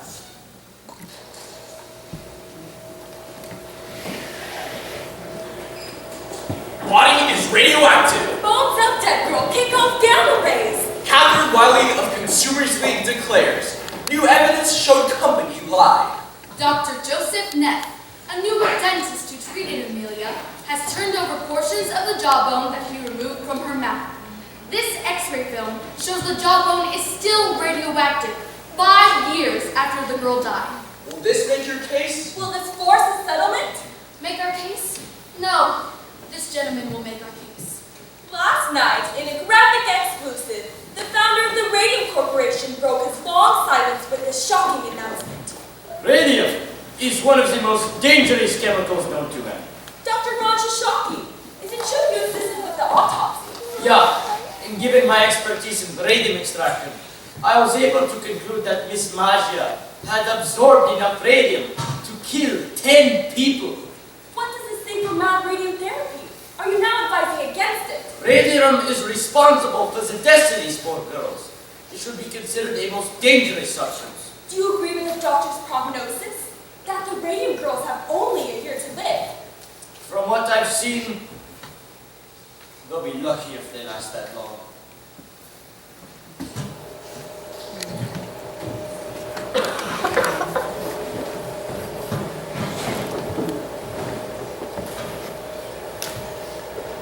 I'll tell you what we should have done. We should have took that reporter's offer when we had the chance. That's what we should have done. $5,000? Don't make me laugh. We should have talked her up too, because I'll tell you what they pay, and I'll tell you what else we should have done. Stop telling me what we should have done. Lots of things we should have done. Don't do no good thinking about them now. Right, keep your shirt on. Which dress do you like? The red or the gray? So what's Barry saying? Is he going to stay with the company? I like the red one, but it don't fit too good these days. Is he going to try to talk to the company up a bit? Miss Wiley thinks another interview will do the trick. So I say, what's one more, you know? It's worth a try. What if we put 5,000? Would you take it then? Let them come up. I'm not caving in. It's called a settlement. A settlement? It's just a way for them to hide. Let them hide. Then they win. So they win! They're gonna win anyway. Well, it's nice you got so much faith in me. Grace, for Christ's sake, you got one lawyer working up for nothing against 6 others who are getting the bundle, and you think you got a chance? You know what I found out today? They put lead screens in the laboratories for the technicians. Did they give us lead screens? Grace. What do you think? 100 girls in a room and they're gonna spend that kind of money on us? Grace, what are we doing? And they want to keep it all quiet. Grace. And Miss Wiley says that they're gonna close down here and move across the river to New York. Act like nothing ever Grace, happened. what are we doing here? I thought this was your idea to study your debts and get some money and to just get a better doctor and get on with things. Get on with things. You're still wearing my ring. Tommy. Grace, there's a house for sale in my brother's neighborhood. 2 rooms up and 2 rooms down, and I know it's not a start, but it's something, and you'll like it. It's even got wallpaper, and best of all, it's only 3 blocks away from the school. School? What do we need with a school? Not ahead for once. Tommy, what did you think was going to happen? After all of this is over, did you think things would go back to the way they were? Why wouldn't it? Have to see the surgeon again. Uh-huh. I've got some fluid. He's going to drain it. Okay. And then he says, there'll be more. So we'll deal with it when it comes. And more, and still more. Why can't you see that? How can you talk about marriage and children when you know there's nothing? Grace, I can't think about that right now. I just want to come home to you so to my wife, and I'm so old to be living like this, and I promise, I'll do whatever it takes to make life easier for you. I swear, you just gotta trust me. Here. Grace, come on. You should have given it back to you a long time ago. I don't want it! Tommy, please. Are you gonna make me say it? You just need to get some rest. I'll be back tomorrow, okay? Tommy! Just get some rest. Tommy, don't you do this to me!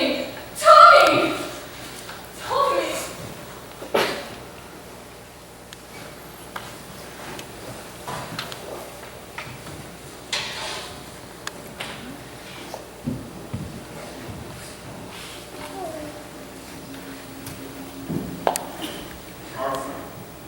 Oh.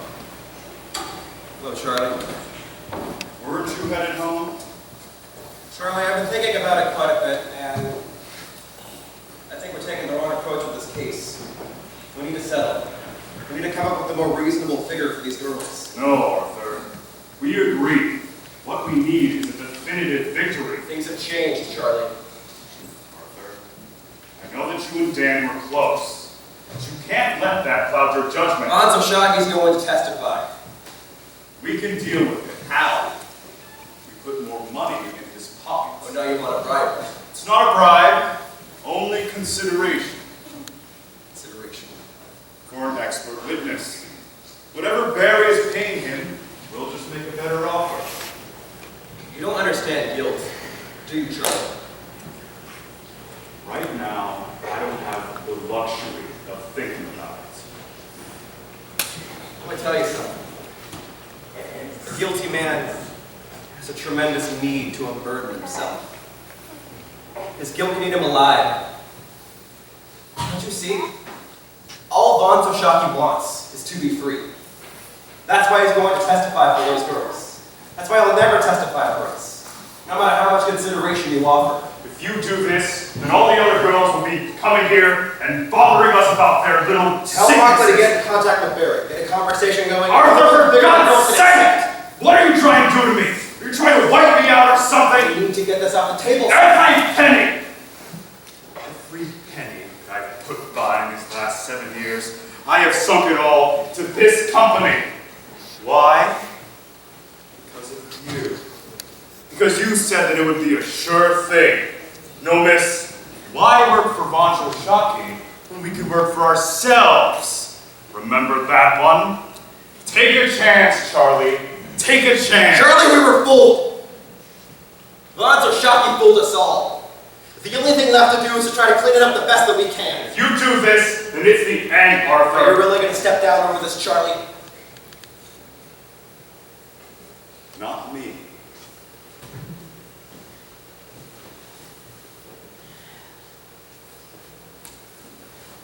Well, haven't you heard? They're just one vote away from getting rid of you. Whose vote is that, Charlie?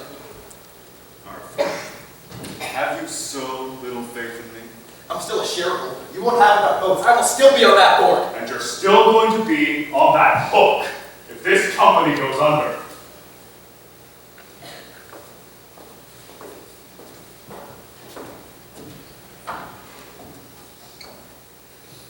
Think about that the next time your conscience starts to bother you.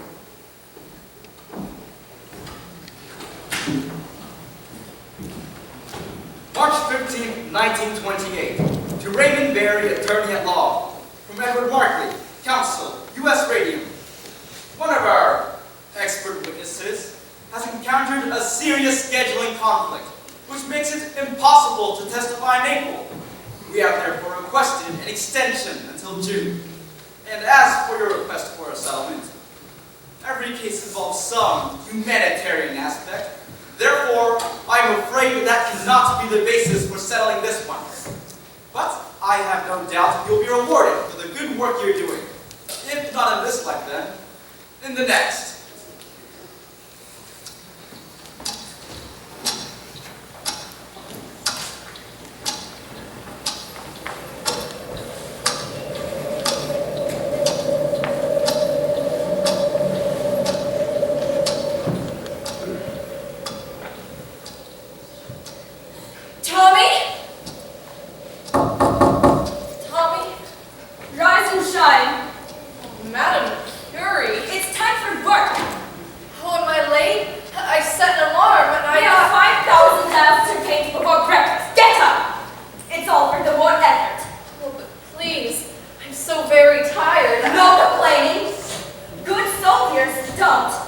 explain.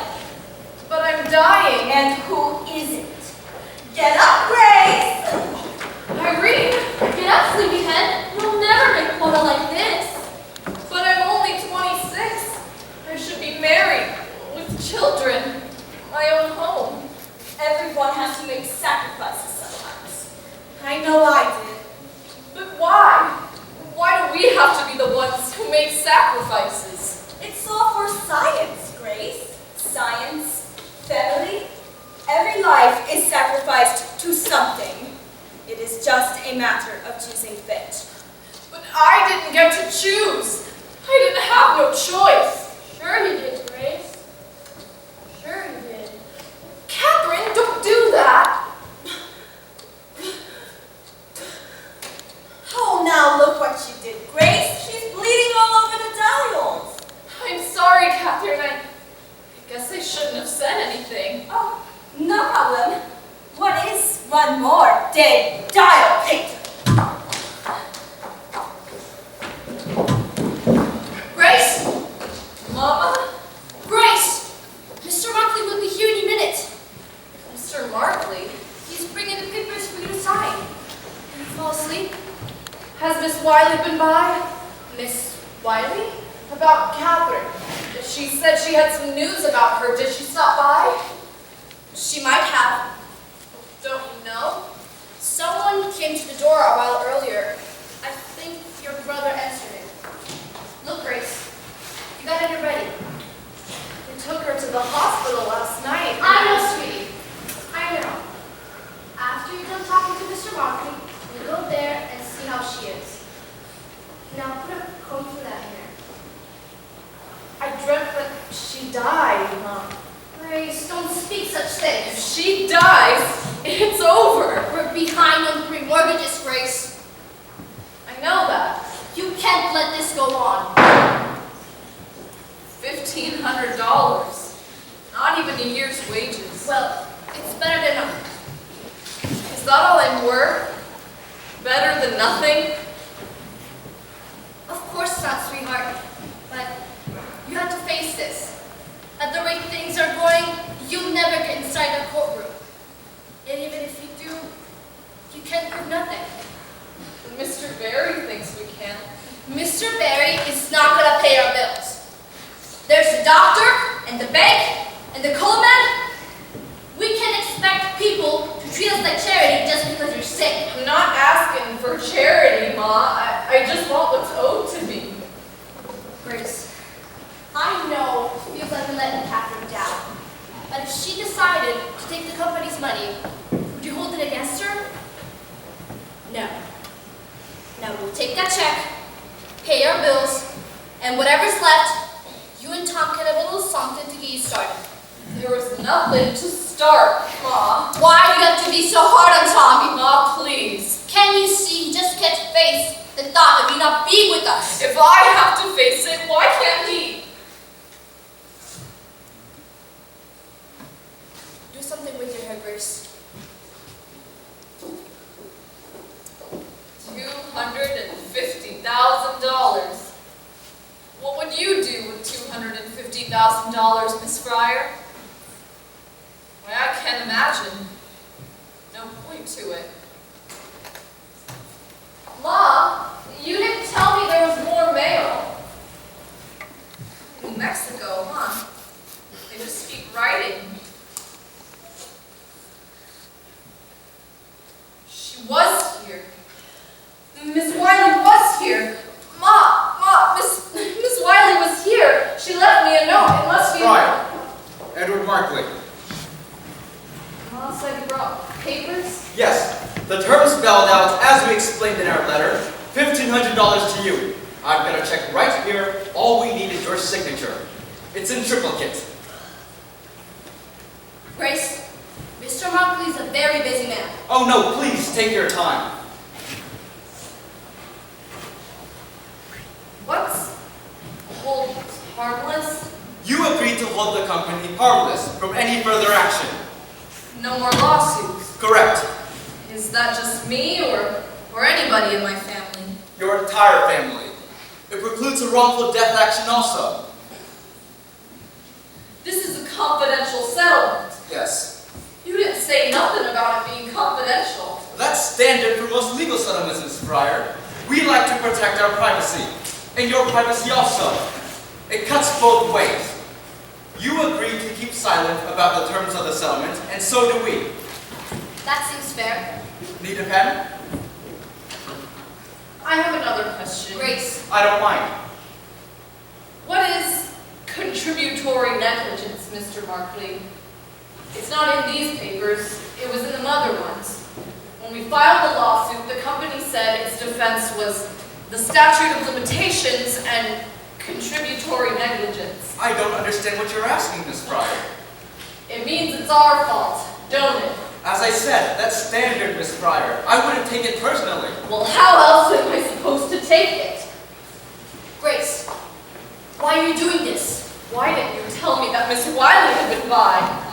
You're already made up your mind. She was trying to talk you out of it. What did she say about Catherine? Mr. Markley, if you read the papers, Grace said... Ma, what did she say about Catherine? She said it don't look good. Perhaps I should come back later, when Miss Fryer's feeling better.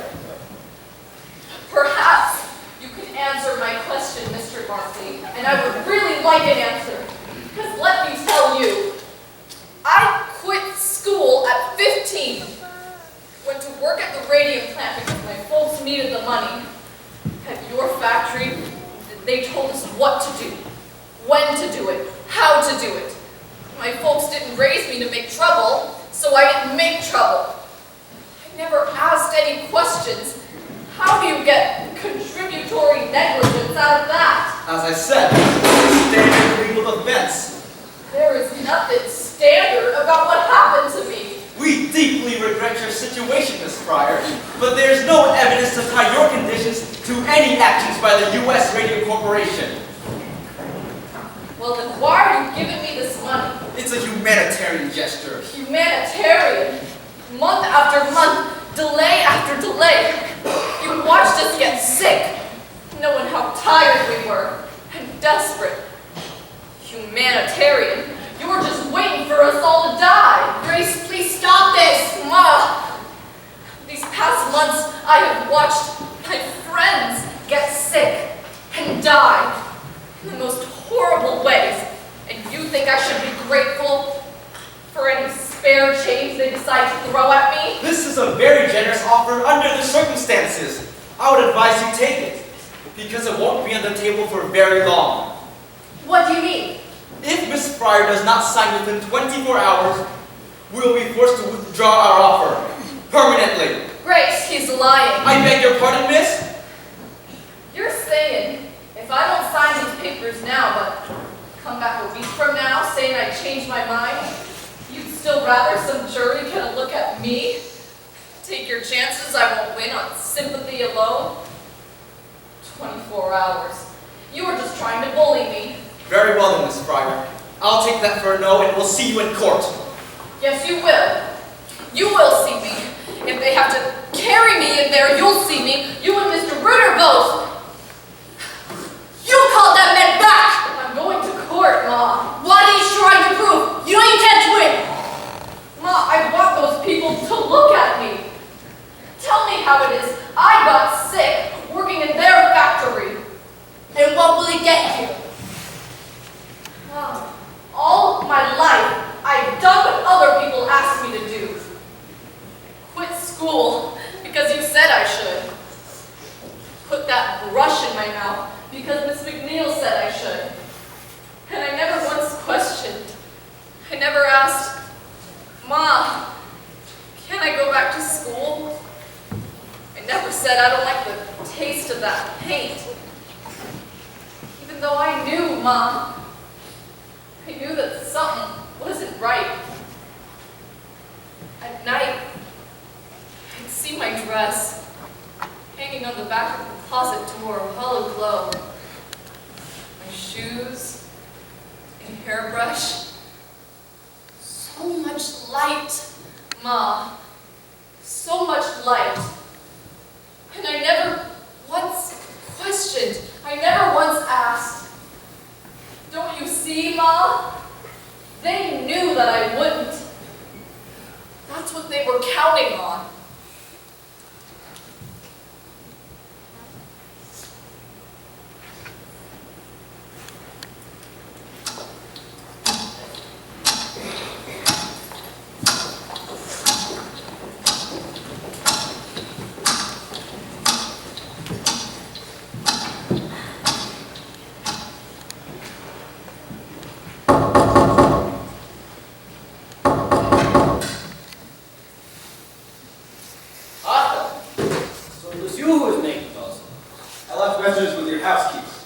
know you got the messages.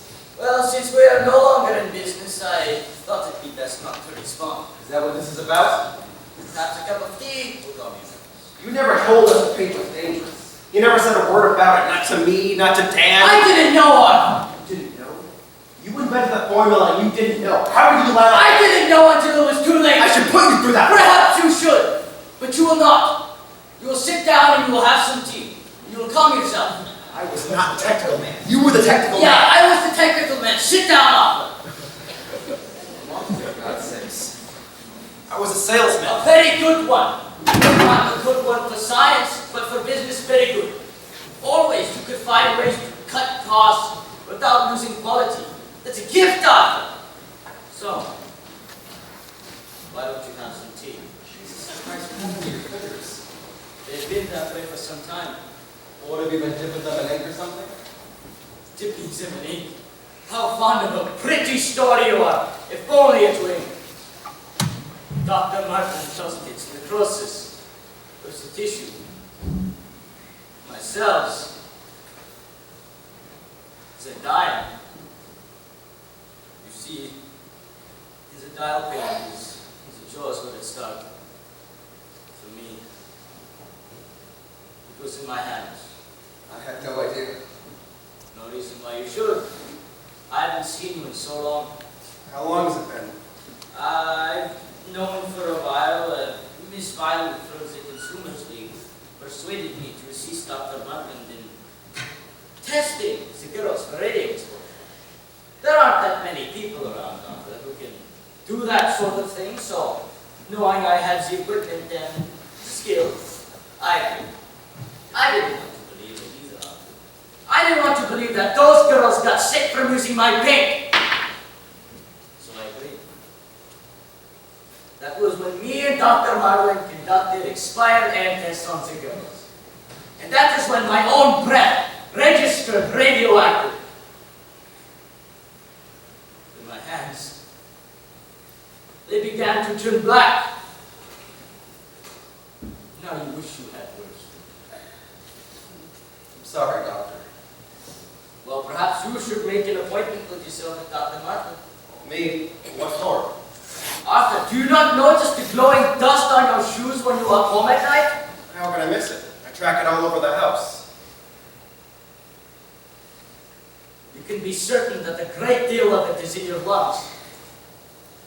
Look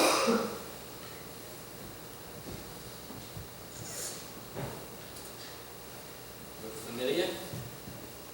It's our promotional piece. An excellent one. How many sales did that account for? I never tracked it exactly. Page 96. What? Page 96. Open it. Read it to me. Okay. All right. Radium. Last chapter. Dangerous effects. Dangerous effects. How many articles are listed there? 10? 15? Looks to be about 18. 18. How far does the earliest one go back, Arthur? 1906. 1906. Now you plan to testify against the court that you had no idea radium was dangerous. How could you do that? When your own book says that it did. I never read it. What's that? I never read the book. I would occasionally glance at the galleries, but no, I never read it. It was published about 10 years before I started working with the U.S. Radium Corps. As far as I was concerned, radium was saving lives, curing cancer, making lives better. But I never read the book. How do you mean you never read the book? Well, it was a standard arrangement. We hired an outside party to prepare the piece. They were the ones responsible for the content. Which you never read. I think you will find, Mr. Berry, very few company presidents actually read their own promotional material word for word. Has your name on it. You authorized the book's release, and you had final approval of the content. Mr. Lee was responsible for our promotional efforts at that time. I entrusted those responsibilities unto him. Now, Mr. Reuter, you testified that you started working with the U.S. Radium Corporation in 1918? Yes, that's correct. And you held this position for how long? Every day. And if you held it every day, surely you must have seen some of the girls putting the brushes on their lips. I don't remember. You mean to tell me you went into the studio every day and you never saw a single girl put a brush to her mouth? I said I don't recall it. You don't recall? What do you recall, Mr. Ruger? You're an awfully young man to have such a faulty memory. Objection! Withdraw. No more questions. Your witness, Mr. Markley.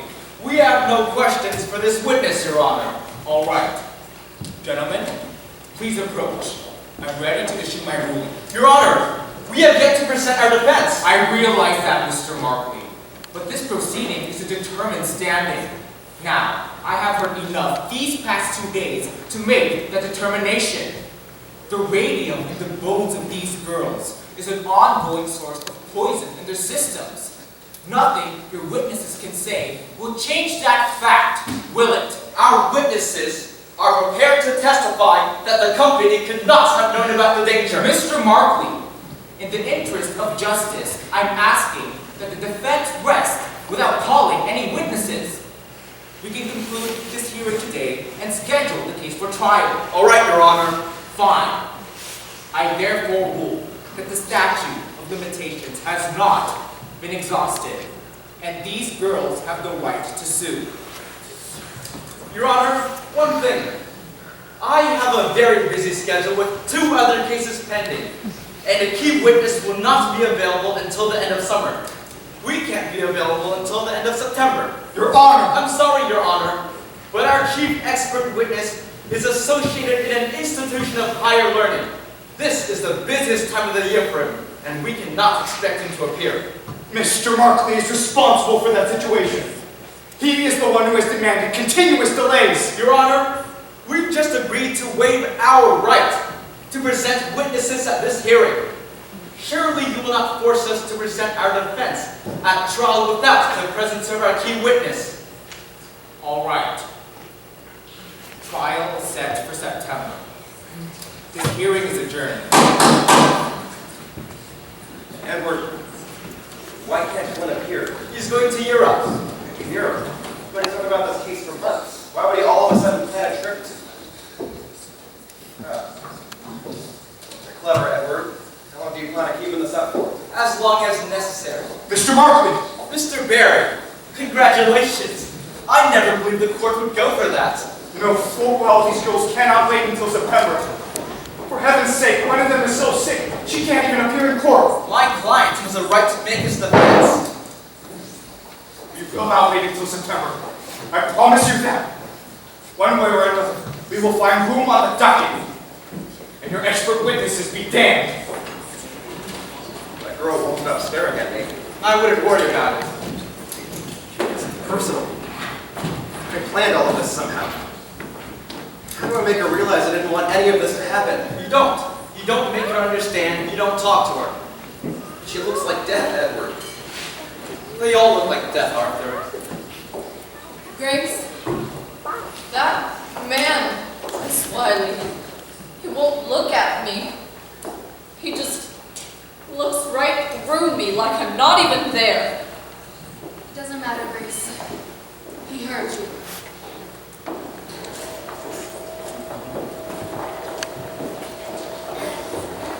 June 4th, 1928. Nancy Jane Harlan for the New York Graphic. Jack Youngwood for the Ledger. Raymond Berry seeks trial date for early summer. As U.S. Radium Corporation announces a settlement. A settlement? $10,000 cash for each girl and $12 a week for life. $12 a week? Read all about it in the Ledger, your first source for news. The U.S. Radium Corporation has agreed to pay the medical expenses of each girl for the remainder of their lives. And the girls have agreed to submit to a periodic examination by a panel of physicians yet to be appointed. Questions? What led to the settlement? Is it an admission of responsibility? What about other pending cases? It was purely for humanitarian reasons that the U.S. Radium Corporation agreed to the settlement. We admit no liability whatsoever. Where does the company go from here? The U.S. Radium Corporation is pleased to have brought this lengthy litigation to a close, and And we look forward to many more years serving our customers and this community. And that's C.B. Lee, President. Catherine Wiley of the New Jersey Consumers League, our president. Were you pleased with the outcome, Miss Wiley? Finally, these poor girls received some compensation for their suffering. But more importantly, the issue of radium poisoning has been brought to public awareness. Thanks, Miss Wiley. The spelling, by the way, is Wiley with one L and Catherine with a K.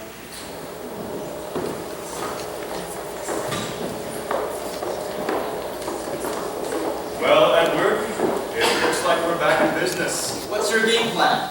Didn't I tell you? I've got a buyer for those radioactive byproducts that have been piling up behind that building on Alden Street. Really? Yes. Some contractor in Montclair could use a little material to build houses on top of. That's perfect.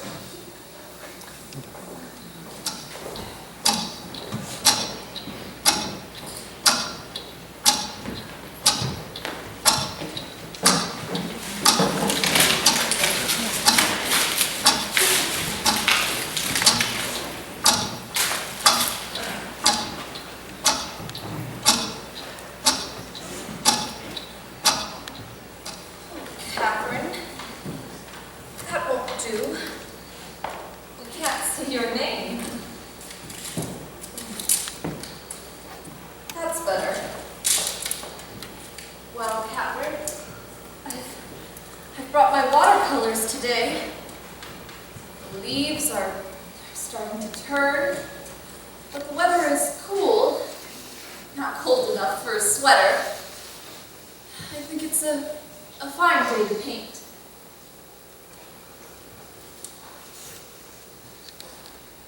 I thought I might find you up here. You were right. It's kind of quiet here. Yep. Well, I guess if you can rest in peace, it's the place to do it, huh? I guess it is. What do you call that? Watercolors. I'm a little bit weak when it comes to landscapes, though. No, it's good, Grace. I like it. First thing I bought with the settlement money was some paints. Got myself some oils, too. Big spender. Then I bought a car. I didn't know you could drive. I can't. But my brother says he's going to teach me. He's the one who drove me up here today. If you wanted to learn how to drive, I would teach you. You got other things to do now, Tommy. You know about that? Tommy, Orange just isn't that big of a town. I meant to tell you myself, Grace. That's why I came up here looking for you, and I just feel horrible about it. Tommy, it's all right. I'm happy for you. For both of you. No hard feelings then? Tommy, think I have time for things like that? I'm glad it worked out for you. Aren't you, bud? You don't feel like you backed down too soon, do you? We didn't back down. They backed down.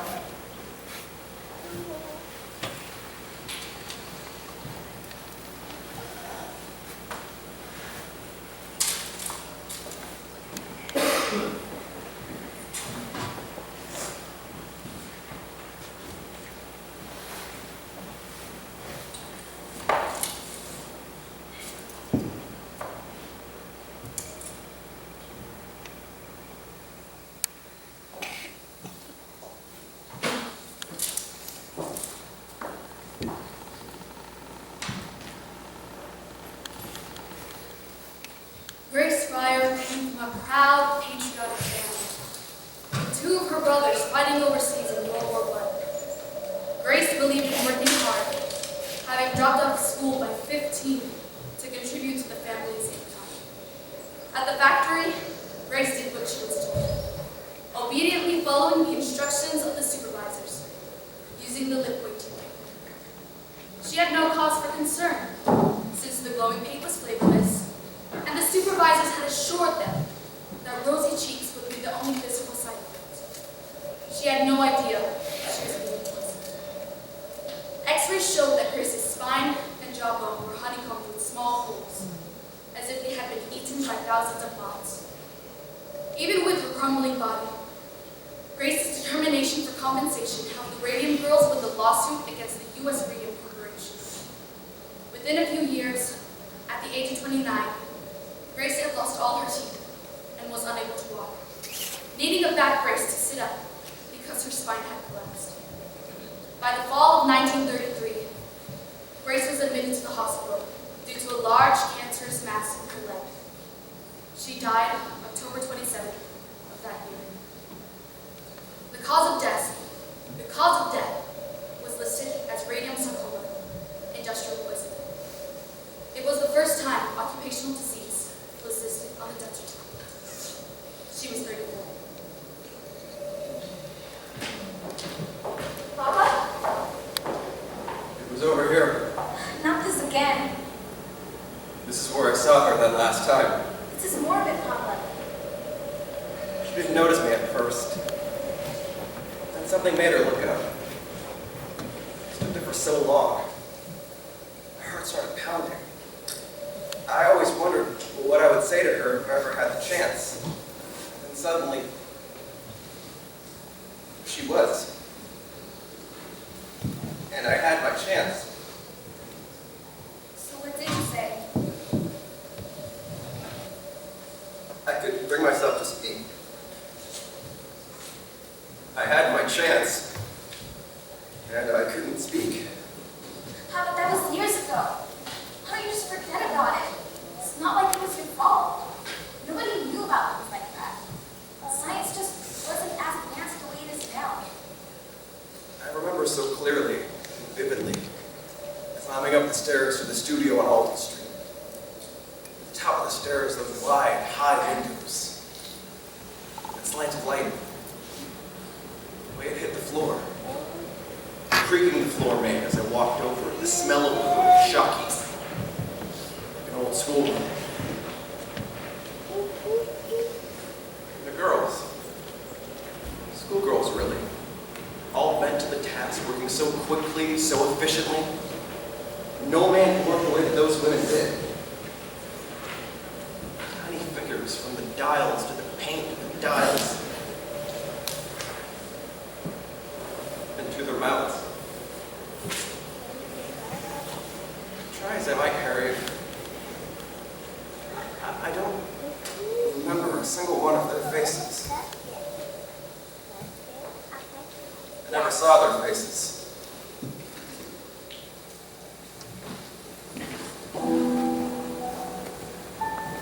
Grace Fryer was never forgotten. As a dial painter, she glowed gloriously in the radiant camera.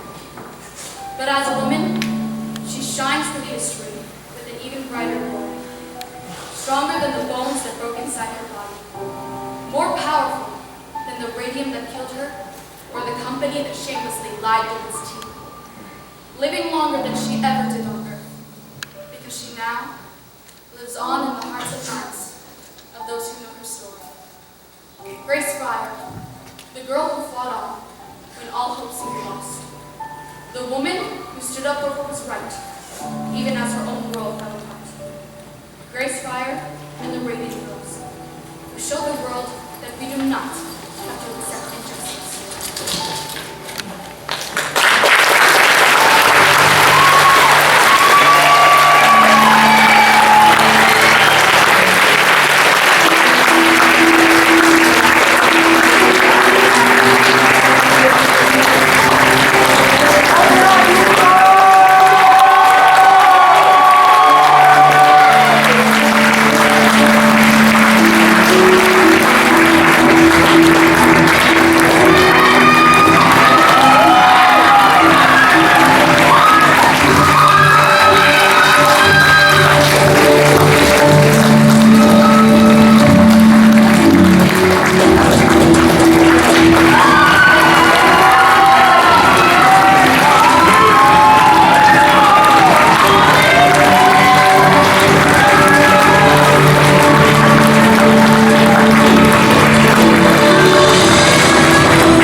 you stop breathing, till you stop bleeding, until your heart stops kick drum beating. When it's hard times, when it's long days, and the enemy is right up in your face.